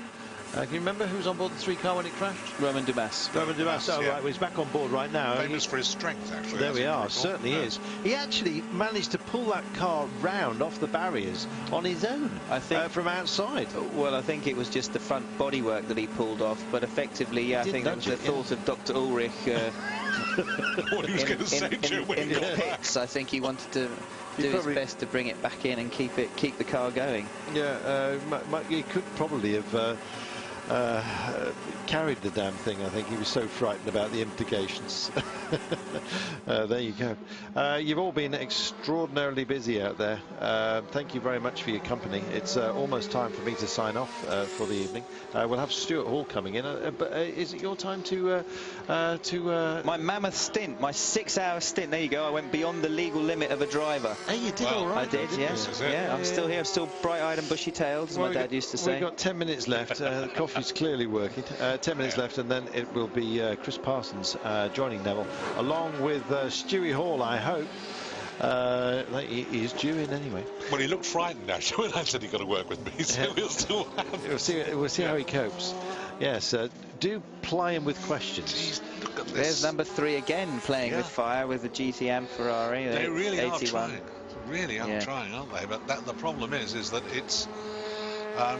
You put it so bluntly, you can't really argue with it. You really have got to be very, very careful when you get involved in lavery like this, because you get it wrong, and you're just as likely to pay the price. And look at doing it again. Whoa! I think Romain Dumas is just fired up. Yeah. Do you know what? I think that sums it up. He's a great driver. Win it or bin it, isn't it? Yeah, he's on. He's like, as far as he's concerned, he's buggered things up. The only way to make it right is to drive every lap like a quali lap and see what happens. Yeah. Wouldn't surprise me if he has a monumental accident or gets back up into the top 4. Well, if he can, and it's a 1, 2, 3, 4 for Audi, he's done a job, hasn't he? Yeah. He will have made amends. Yes, he's probably thinking contracts, end of year, get the job done. Sorry about you, made amends. What's this mess. one here? Yeah. Sorry to interrupt, guys. I've got 1 minute stop and go penalty for car 55, article 77.1.153 or whatever. Stewart's decision number 29. Detached wheel not permanently carried in pit lane.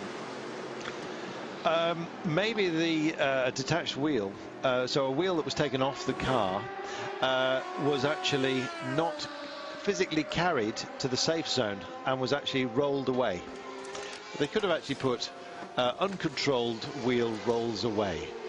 But they didn't. They that put would have detached confused wheel me even more. not permanently carried into pit lane. All right, loose wheel. I need to read the rule book. Loose wheel bouncing all over the place. How's that? Yes. There you go. So there are some very strict rules. They're being very pernickety. There's lots of men with clipboards out there, some without helmets. I think the team should offer a sanction up themselves, frankly. Yes. Okay, well, I think at this stage, within about 5 minutes' time, I'm going to be bowing out. That's only one Tom and Jerry, don't forget. It does go quickly. Yes, you started that before tonight, didn't you? Oh, God almighty, that's it. I'm in the twilight zone, I think. That one's totally random. But I'd like to take this opportunity, in case I don't get an opportunity later on to say it was a pleasure. I will be back for a couple of hours between 9 and 11. After your bus trip. But you're busy with some Lotus people. I am. I've got to go and do some Lotus entertaining. But come on, tell us about this bus trip. What's it involve? At daybreak, he's got a... You're not on one of those little electric trains that go around the place, are you? Oh, dear, oh dear. I hope with not. A noddy bell. All right, well, would you like to say goodbye? It's been a pleasure. We're working with both of you, and thank you to everyone that's been listening. Thank you for all your kind comments. It's been an absolute pleasure. Johnny, thank you very much for your company and for a lot of the knowledge that we don't have that you have got, and the superb way in which you've described a driver's job. We'll take a brief break. We'll wave a fond farewell to Johnny Mallon. We'll see him again in the morning. 6 hours, that's not bad, mate. Go and buy yourself a hamburger. Oh, and try the Sick Maker, the big swinging machine over the way there. I will. I'll do that. Well worth it. Ta-ra. Thank you. We will be back in a moment.